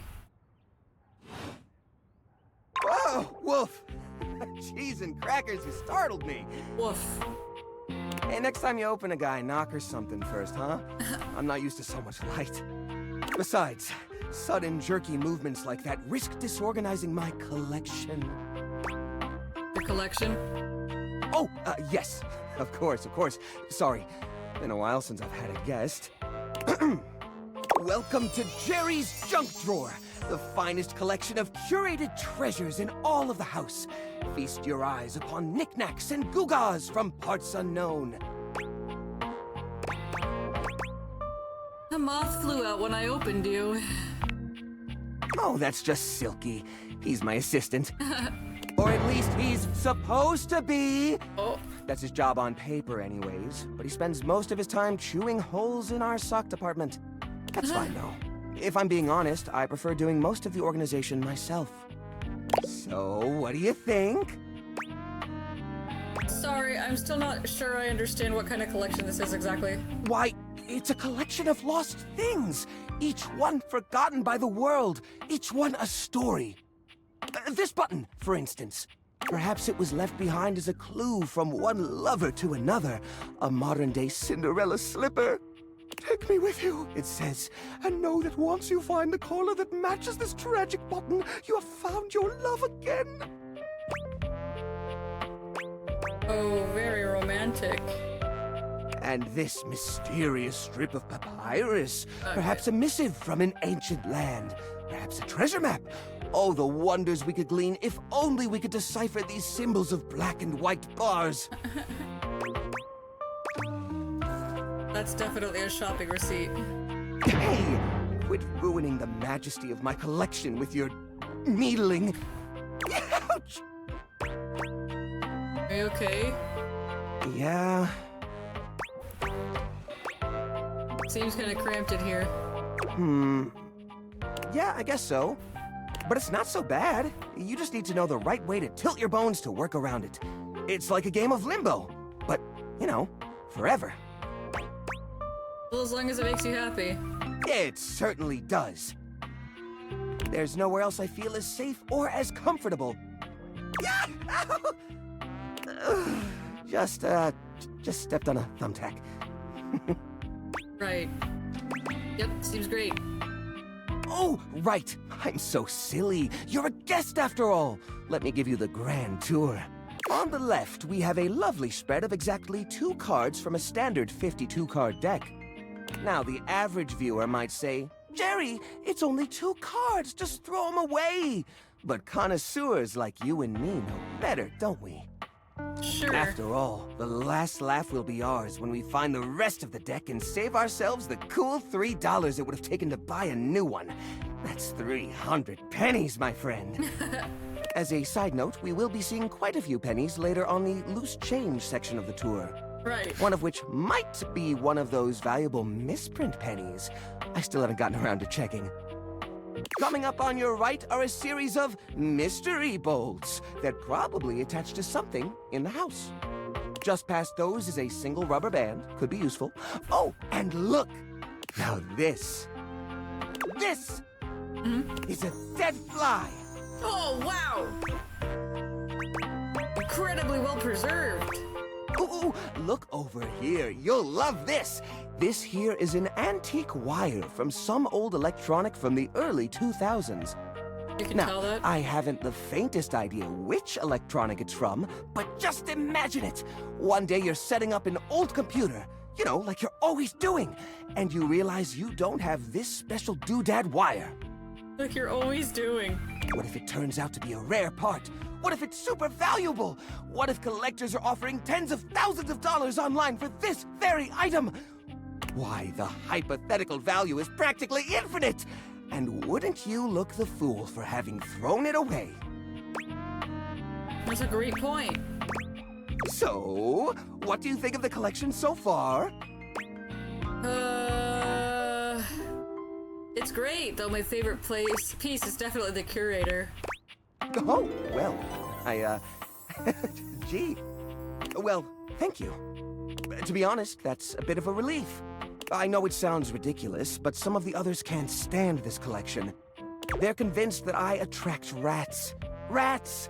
Can you believe that? Ridiculous! Granted, I did discover a new species of mold in here the other day, Holy but shit. personally, I find that rather exciting. Oh my god, Jerry. Wow, new mold? Did you get a sample? You bet I did. I don't just collect objects. I also collect spores. That's probably why I've been coughing so much. It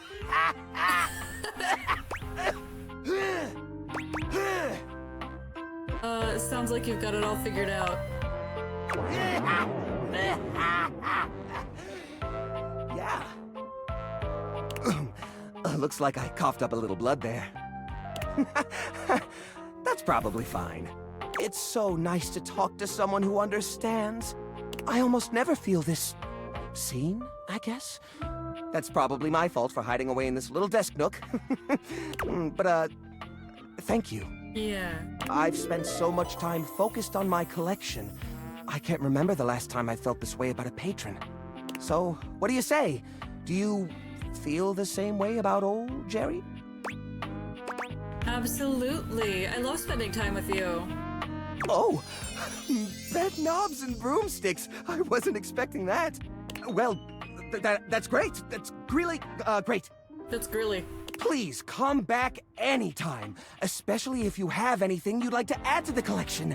We're always accepting new donations. Okay. Bye. Bye. Ow! Ow! Kinda hard to wave goodbye when there's a bunch of twisted chunks of metal within arm's reach digging into my fingers. It's all good. My goodness. Oh, love. Okay. I get so dizzy when I talk to you. Guess Or maybe that's just the tetanus. The tetanus? What? More empathy. Gee whiz.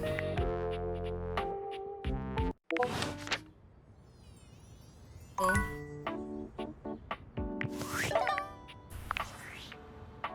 Sam. Yo, I know it's been a sec since we talked, but I've been sitting here trying to work, and all I can think about is the fact that you're, like, dating your couch and your TV.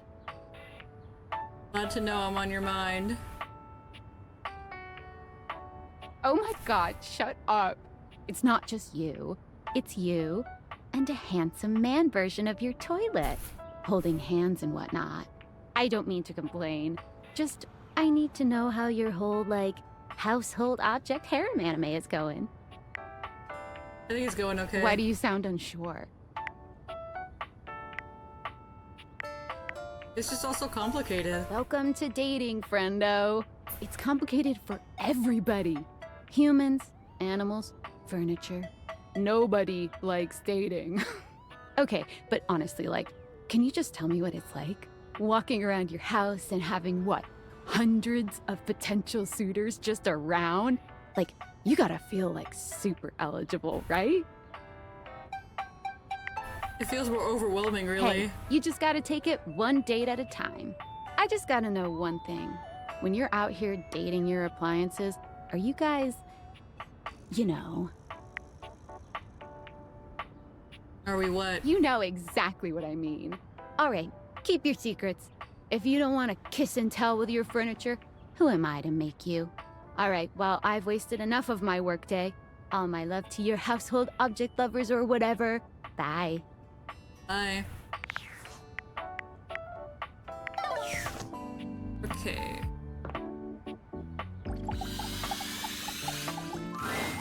My strong warrior, you have returned to me. Oh, I have a dice number in the bottom right corner now.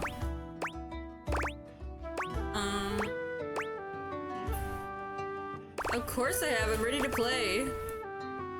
I'd never let you down by not coming. About that, I don't want to play, so I want to bounce. You are way too cute to stay away from. You trying to get some magical equipment by flirting? It might work. Keyword might. I'm so glad you're here. I knew you wouldn't let me down. I rolled a crit on my insight check of you. Oh, really? And it looks like our mutual friend Jerry is joining us today. Hey, Jerry! Hello. I'm excited to play with you. I hear there's loot in this game. I've rolled Jerry as the apothecary class. To keep things a little more exciting, I've rolled to see what his character would have. A lot of it is things to help you on your adventure. Some of it is, well, less than useful. You will be playing the mighty Sadida Ikin, a guardian who lives on shoelace shores in the village of Sneakars. Oh my god. Sneakers? You're on your way back from training on the nearby Chukka Hills. You will start with 75 health, but don't worry, I'll keep track of all those things for you. Okay. We start our adventure in the early morning. As you walk upon the grass path, thinking about your latest training and feeling the soreness in your muscles, your mind drifts to home. In particular, your mind drifts to that of your family. Tomorrow is your partner's birthday. You haven't decided what to do yet, but you know it has to be special. Yeah. Maybe a cake or a seafood dinner. The smell of the salty air from the shore is refreshing, and you look out on the horizon. That's when something catches your eye. Something from the direction of Sneakars. Is that? It is! What is it? It's smoke! No! Black and billowing. No! I run towards the smoke. You take off, ignoring the fatigue in your legs. You are determined to get to Sneakars as fast as possible. As you reach the top of the hill overlooking your seaside village, you see Sneakars is smoldering. You see the village priests helping tend to people around the town. Oh no! Oh, praise to the goddess, you are back! They come to you, worry etched on their face. They take your hand. What happened here? Why is everything on fire? You have questions, but we shouldn't speak out here. We don't know who is around. Come, follow me! As you follow the priest to a makeshift shelter, you see the level of destruction. Your fellow villagers are hurt, and you start to make a mental tally of who you see. A few people cry as they realize their loved ones didn't survive whatever happened. Once inside the shelter, you realize your partner. Where's my partner? We were attacked right before dawn. A few people were killed, but we were caught unaware. And I think they were looking for you. Oh, I didn't know I was traveling with a wanted person.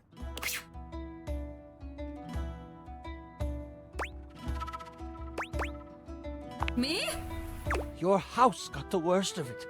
They took your partner, spirited them away, and left only this amongst the rubble. The priest hands you a piece of fabric with what looks like a mountain lion pouncing burned into it. It's the Amup bandits. Who are they? The Amup bandits are a rival band of scallywags who were once in constant battle with the village of Sneakars. Peace was hard fought, with you being the fiercest warrior and a large reason they surrendered. That was a decade ago, and you thought they had moved on. But it seems they never forgot about you. What will you do? How should we respond? You are the only one able to go after them. I will avenge my partner. And I can help. Surely my sundries will come in handy. The priest sees the dedication in your eyes and offers to help you prepare for the journey. They also bless you with what healing energy they have left. You gain 15 health. Oh, yay! You decide to head off when night falls. During the day, you help your fellow villagers as you continue to think about your partner in the Amma. what is going through your mind? Revenge is all that I can think of. Those M-Up will pay. You know that rage will serve you well in the coming battle. You wait for the sun to set, sharpening your battle axe blade as you do. The moment the stars begin to appear, you take your leave. You have a brief moment with the members of Sneakars. All of those who are healthy enough to stand and walk form a circle around you. They all whisper hopes of good fortune and a battle well fought for you. They also take the moment to state anything they might want to say before you pass. This is a Sneakar ceremony to ensure that there is nothing holding their warriors back from the future, regardless of how the battle ahead may end. You bask in the moonlight and accept their desire for you to defeat those who attacked them. Setting off down the path that many say the M-Up bandits used, you walk with your head high. Your village is what you fight for. Moving alongside the path, you travel for about half an hour before you see movement. You find some shrubs off the path and hide between them. As you sit, surrounded by leaves, you see what you know to be members of the M-Up step into the moonlight. Cat-like humanoids, all clad in leather armor. On their side, you see the traditional swords that you became familiar with during the battles a decade ago. You think there are only 2 of them, but wait. A third actually walks right past you, missing you in the bushes. There's no doubt they'll come. You just have to wait. Ooh. Ooh. Ooh. Don't let them fool you. The M-Up are ruthless murderers. But you are lucky. These aren't the most vicious of their fighters. This is a band of scouts. You hear one of them say, "Well, let's do one more pass of the area, and then we can dip into the nip." Ooh. Ooh. The nip was credited with their defeat in previous battles. The fact that this scouting party seems to have some on them proves how much they underestimate you. This nip stuff sounds like it could give us an upper hand. What do you want to do? Wait for them to nip out, then attack. They circle the area one more time. This time, they are highly distracted. You can tell that nip is on their minds. They walk past you again, only this time, they almost scurry back and huddle together. Ooh, this is the good stuff. Ooh. They partake. It doesn't take long for it to take hold of them. Their eyes get wide. One stares at the moon, mouth open and drooling. The other 2 produce a ball of yarn and begin to pass it back and forth as they roll around on the ground. This is your chance. Don't fail me now, trusty axe. You seem to remember that the M-Up scouts were never really prepared for the edge of your axe. You use this to your advantage and leap towards them. You catch the one staring at the moon unaware, and they barely let out a cry of pain. Before they go down, you turn to swing on the other 2 and you feel something latch onto your leg. Claws from the one closest to you on the ground dig into your calf. They hit you for 15 damage. The third one is still preoccupied with the ball of yarn. Get off me, yo! The axe comes down, dispatching the second M-Up in a heartbeat. Ooh, that looked like it hurt. I will use my slinky. Okay. It bounces around the battlefield, creating a soothing shimmer in the moonlight. The metal coil catches the eye of the final M-Up. It looks around, finally aware of what has happened. I yell at it, holding up a thumbtack. You want some of this? The slinky starts to move toward the M-Up, and it is struck with fear. Keep the shiny thing away from me! The M-Up runs, happy to have his life and his yarn. But strangely enough, he runs toward your village. Must be the nip. You have full confidence the people in your village will know what to do with him.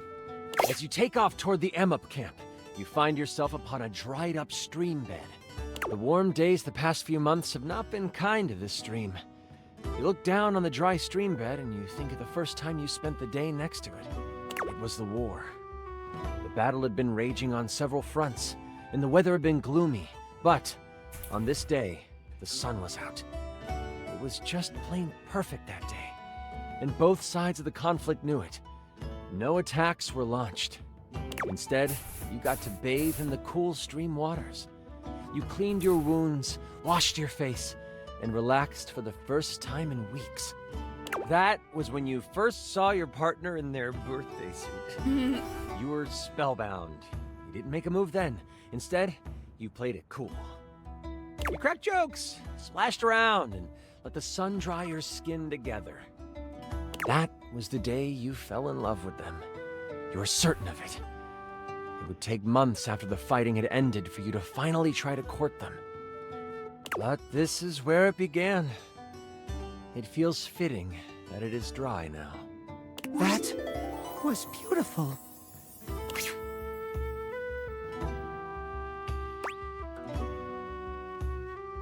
I can't stop and linger here. I want to press on. I must save them.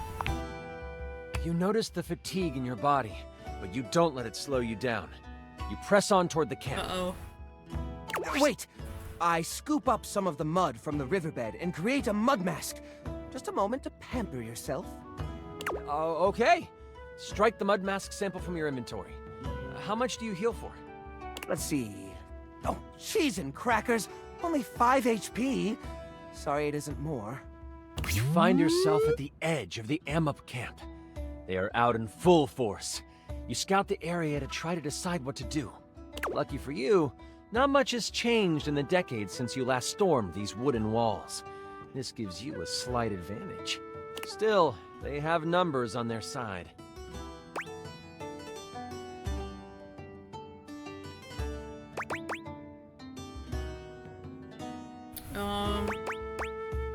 I try to think back a decade to when I was first here. Surely I remember a way to get in. You watch for a time to slip into the camp, and then it hits you. You remember how you got in the first time you were here. You look to your left, and there, under fallen leaves and palm fronds, you see it. The path that leads around to the back of the camp. You take off down it, keeping low and making sure the site of the camp is on your right. Do I find any loot on the path? Maybe. There are a few bottles and broken pieces of shields and swords. I pocket them. I take them all and I'll sort them in my beautiful little gorgeous pack. Okay, you do that. Eventually you come to a path. It leads to the back entrance of the encampment. You see 2 Amup guards there. They won't know what hit them. You notice that these 2 Amup look way more prepared than the scouts. They have bows and arrows along with scimitars and a thicker armor. They know your potential. Looking at your abilities, you could either try to frighten them from their post using Battle Cry, or you could climb a nearby tree and perform the Reign of Terror attack. If I could scare them away, let's do that. You reach back into your training. You remember what it was like to learn the Sneakar's battle cry for the first time. Stepping out of the trees and within their eyesight, the moon bounces off your blade and dances in your eyes. Pulling forth all the rage and power you can, you open your mouth and something unworldly erupts forth. You can almost see the sound reach the guards. I'm gonna roll to see if they get scared. Okay, one of the guards instantly drops his weapons and runs. The other finds the courage to steady themselves. You won't scare me, Uwu. The guard squares up. Still, they are shaking in their boots. This gives you an opening. I attack with my axe. You run forward, axe in hand. As you swing down, it catches on their armor. They are badly hurt, but not down yet. This shakes them out of their stupor. Without time to reach for their weapon, they do have access to their claws. Swipe, swipe! They scratch you twice for 20 damage. It's a lot of damage. I pull out my eraser and cast delete damage, negating all the damage that would have happened. Nice! Lucky for you, you were quick too. You swing your axe, making contact with the belly of the Amup. It is obvious you have dispatched them. And before you, you see an unguarded back road that leads to a set of stairs that goes underground. That has to be it. That's where they are keeping your partner. You have entered the dungeon under the Amup camp. It smells like damp earth and wet fur. Nothing about the area feels safe. You move slowly down the corridor until you come upon a large open space. It's dark, with the flicker of a few torches on the far side of the wall providing a bit of light. I have a promotional light-up keychain in here somewhere. Ah, here it is. Bing! In the middle of it sits a person. They are slumped over, looking tired and worn down. You can't see their face, but their hair. The hair looks like it belongs to your partner. I rushed to them. It's probably a trap. You run to but I them still to do find it. them asleep. They look so peaceful sleeping there. You try to wake them up. You give them a subtle shake, hoping to wake them gently. Their eyes open and see you. It takes a moment to register, but then a smile slides across their face. You came for me. Of course I did, my love. Phew! You are together again. Now let's get out of here. As they look at you, you notice their eyes shift to right above your head. The glee they had turns to pure terror. Look out! Before you can turn around, you are pushed aside by a giant hand. You can feel something huge behind you. You scramble on the ground, putting yourself between you and your partner. You look up to see a tiger-like Ammup towering over you. Oh no. Drool drips from its teeth, and its breath reeks of fish and blood. He smirks and says to you, "Ah, yes, the great warrior of the Sneakers, come to play hero once again." Wait, no uwu? No woo-woo. He means business. Before I continue, I should let you know, this is where I wrote like a monologue for him. It's silly, but it's what the big bad is supposed to do. Ooh! Can I have the script when you're done? Sure. No worries, Jerry. Score! Do you mind if I do? Go for it. The tiger Ammup stomps his foot, and as if by magic, the rest of the torches in the walls erupt into flame. You know, I've always preferred to see my prey. You don't remember me. Or should I say, you don't remember my father, do you? The confused look on your face tells him you don't. 10 years ago, during the fighting that caused the destruction of many Ammup families, I was just a little one. We thought our village to the south was safe. The one Ammup settlement you and your kind left alone. That was until you arrived. I'm sure you remember that day. I saw you enter the town gates from my window perch. You looked so damn proud of yourself. They say you came to broker a truce. But you didn't. You presented an ultimatum. Surrender, or you destroy our town. My father, he didn't like that. He told you so, to your face. My father stood up to you, and I watched proudly. And instead of listening to reason, you know what you did? Do you remember what you did? You reached your hand out and patted him on the head, telling him it was okay. The way my father's body relaxed, and his tail flicked back and forth in an unexcused moment of enjoyment. Utterly embarrassing. You embarrassed him. You embarrassed us. The whole town saw what happened. And my father was ridiculed until the day he died. Well, until the day he does die. He's still alive. But still, the ridicule keeps on coming. And I vowed on that day that I would get revenge for what you did to my father. And, oh, your blood will be sweeter than cream. I shall destroy you and embarrass you in front of the one that you love. Warrior of the Sneakers, prepare to be vanquished. You knew where this was leading, so you had your axe at the ready. What do you want to do? What if I pet him? You think all this guy needs is a little bit of love. So you slide under him and scurry up his back.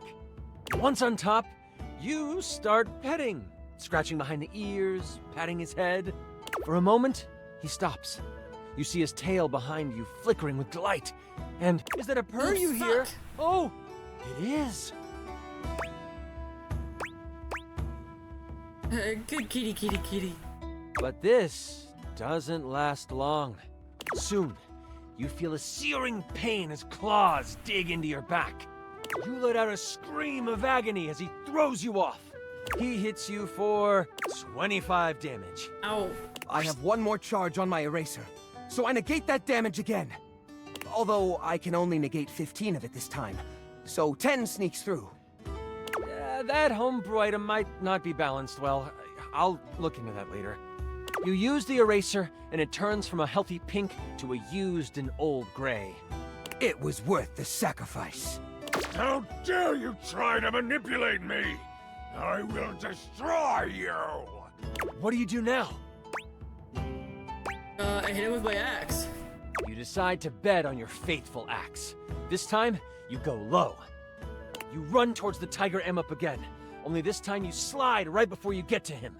Your axe catches the feet of the tiger M-up, and you slice its legs. It lets out a howl of pain, and you complete the slide underneath it. This causes him to stumble a bit. He shoots a look over his shoulder at you, and then lets out a grin so evil, you know what he is thinking. I'm doing this all wrong. You are the one who should live, and your partner should die. No! And with the reflexes of, well, a cat, he pounces towards your partner. As he leaps over you, he hits you with another tail attack for 10 health. I take out my laser pointer and shine it in the Amup's eye. This should buy you some time. You can either throw your axe, use your ultimate one-day attack, or if you have any other ideas.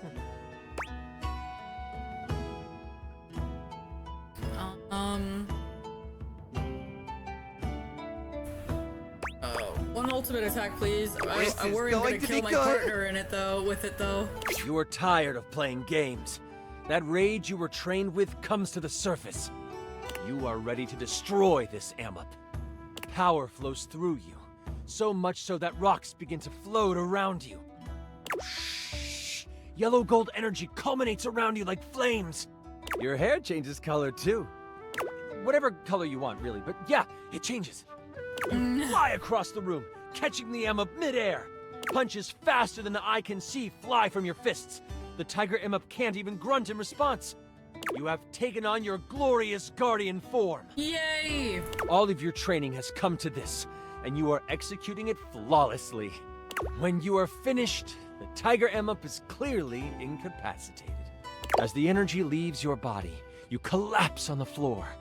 Exhaustion takes over, and you slip in and out of awareness. Your partner scoops you up. I'll get us out of here, love. I want to stay behind. The Amup will need a new leader, and I would like to be that person. What? If they had a healer leading them, as opposed to a warrior, things might turn out different. So random. That is very noble of you. I mean, really, I want to see what cool stuff they have. Fair enough. Jerry, your character finds their way to a staircase that leads up and out of the dungeon. I head to it and turn to say, let the village know I chose this life, and I regret nothing. You ascend the stairs toward your new destiny. As silently as you can, the two of you escape into the darkness of the night. You head back toward the Sneakars village, taking time to stop at the stream where you first fell in love. Holding each other, you fall asleep. You are safe. Your love is safe. And for now, all is right. The village welcomes you back with open arms and excitement. In the coming weeks, as you rebuild your village, you get an official notice of surrender from the Amup. You have reminded them that they should fear you, and in turn, that you are not one to be messed with. This isn't the last time the great warrior of the Sneakars would have to raise their axe. But, for now, you can rest in knowing you have done what needed to be done. Yay! That was incredible! Oh, it was nothing. You were amazing! The way you just... Sorry. I'm just so excited with how much fun we just had. I'm floored by you. Listen, that was pretty much perfect for me.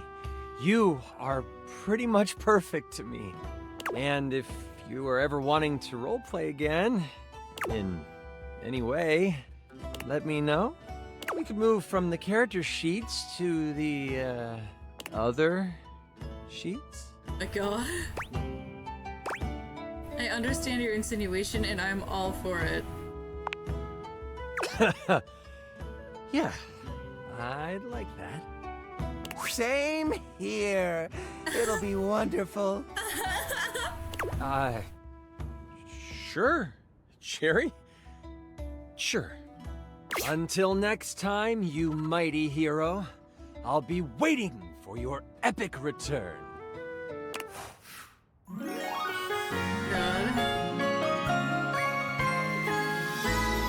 Holy crit! You maxed out our relationship status. Holy crit! Alright, what was that? You're appealing? I mean, charm?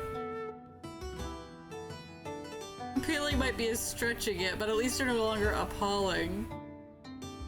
Yeah, you know what? That's fair. Okay, what's sparkling now? Just him going away, I guess. Who did I talk to?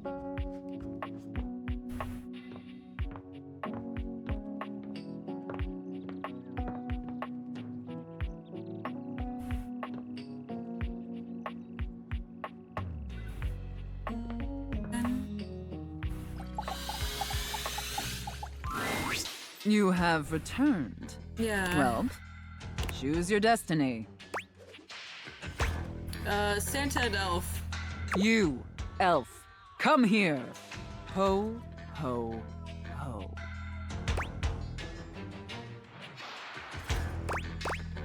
Two secs. I'm gonna check my socials real quick. Of course, mistress. Yes, mistress. Mistress? I have no idea who this mistress is that you're referring to. My name is Santa Claus, which you, seeing as you are an elf, are obviously quite aware. So stop these absurd shenanigans immediately. We've got an enormous amount of work to do. Dress yourself. Oh my goodness. And the clock is ticking. Yes, Santa. Very good, elf. Now, as you are well aware, it's Blissmas Eve. Blissmas Eve, huh? But in case you hadn't noticed, we're in crisis mode here at the workshop. Oh, are we really? Oh no, what happened, Santa? Unfortunately, our head chef, Tinselface, served some spoiled reindeer stew, and it's rendered our entire workforce incapacitated with horrific food poisoning. Whatever you do, stay away from the bathrooms. Now there's no one who can help finish preparations for Blissmas Eve. No one, except you. How can I help, Santa? I'm going to be completely honest, Elf. You were not my first choice. There's a reason I didn't have you on the production line at all this year. Oh. You're sloppy, lazy, and generally incompetent. In fact, you're one of the worst elves who's ever worked for this organization. Okay. Just a total embarrassment to the entire North Pole. Am I really? If there was anyone else who could save Blissmas, I would call them. But there's not. It's up to you. Do you understand? I understand, Santa. A lot of insults considering you need my help, loser, but okay. Good. All right. First, let's take a look at your workstation. Dear God. This is where you work? This is a sty. Moldy gingerbread houses, half-eaten candy canes. Sorry. I've never seen such a nasty, unkempt, unprofessional workspace. Oh yeah? You haven't? You are beyond disgusting, and you should be deeply ashamed of yourself. Tell me more. Tell me how ashamed you are, Elf, or you're fired. Deeply ashamed. Real sorry, bruh. I'll get a wet back. Dude, I'm trying my best. deeply ashamed, Santa. You're absolutely right, Santa. Such a pathetic and insincere response. It's painfully clear you're not taking me or this position seriously. And you're insulting every hard-working elf that does. You must be punished for this insolence. Here, take this old, gross, half-eaten candy cane and lick it until there's nothing left. Isn't that what got the other elves having food poisoning? Eating old, gross stuff? Please reconsider, Santa. Enough backtalk. Lick the candy cane. Okay. Lick it, elf. Okay. Anything to please Santa. Very good, elf. You may be pathetically incompetent as an employee, but watching you lick that candy cane pleases Santa greatly. Thank you, Santa. In fact, it's awakening an overwhelming hunger Santa hasn't felt in many Blissmases. A deep, powerful burning. Like a fire flickering across Santa's dewy skin and... Great ghost of Blissmas present, is that really the time? We're even further behind schedule than I feared. Quickly, elf. I need you to finish building the wooden toys immediately. You like toys, don't you, elf? Very much so, Santa. I knew you would. Now quickly, grab your hammer and nails and get to work. That's it, elf. Nail that wood. Nail that hard, hard wood, you pathetic, worthless elf. Harder! Harder. Yes! Just like that! Oh! Yes! Yes! Looks like I may have underestimated you, elf.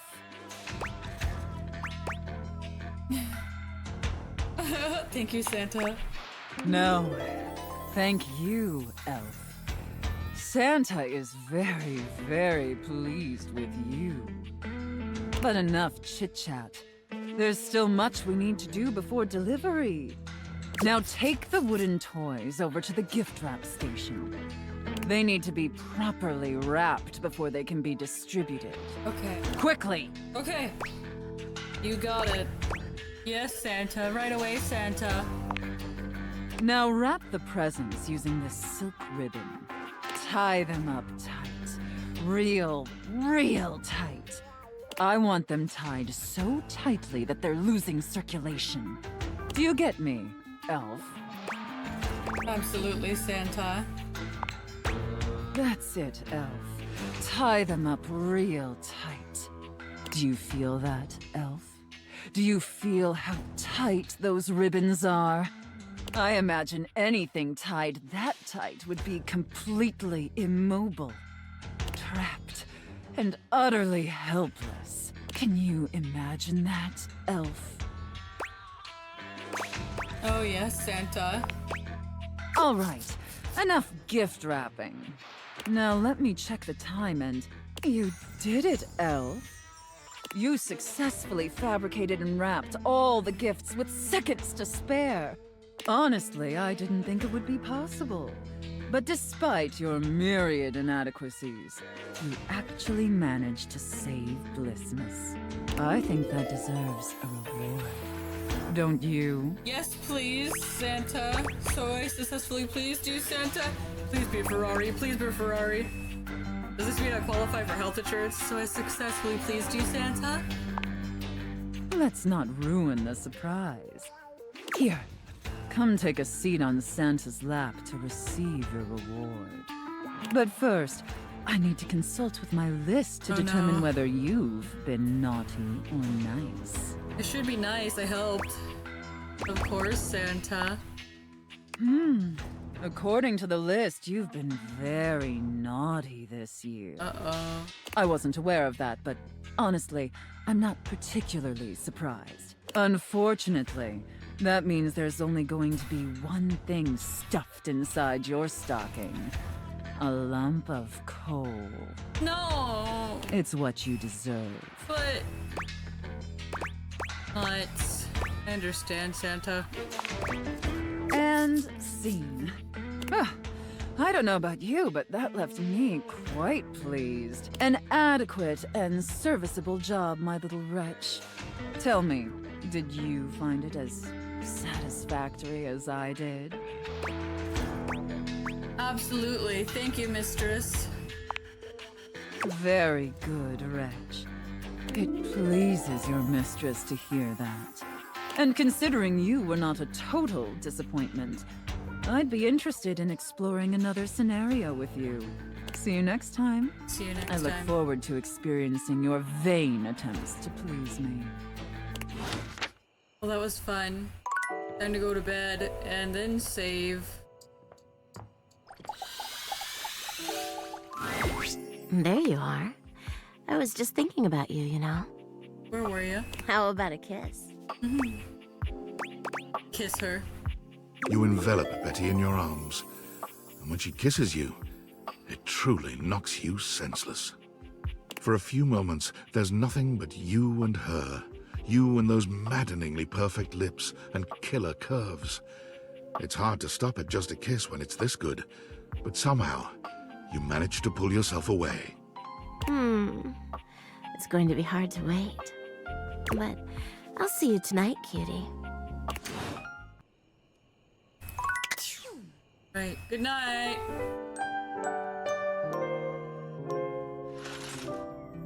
Alright, I'm going to... Wrong button. You know what? Let me adjust... Because the music is so much louder than the voices. I have trouble hearing them speak sometimes. I think this is fine. Save the game. Save. I'm gonna delete some of these saves.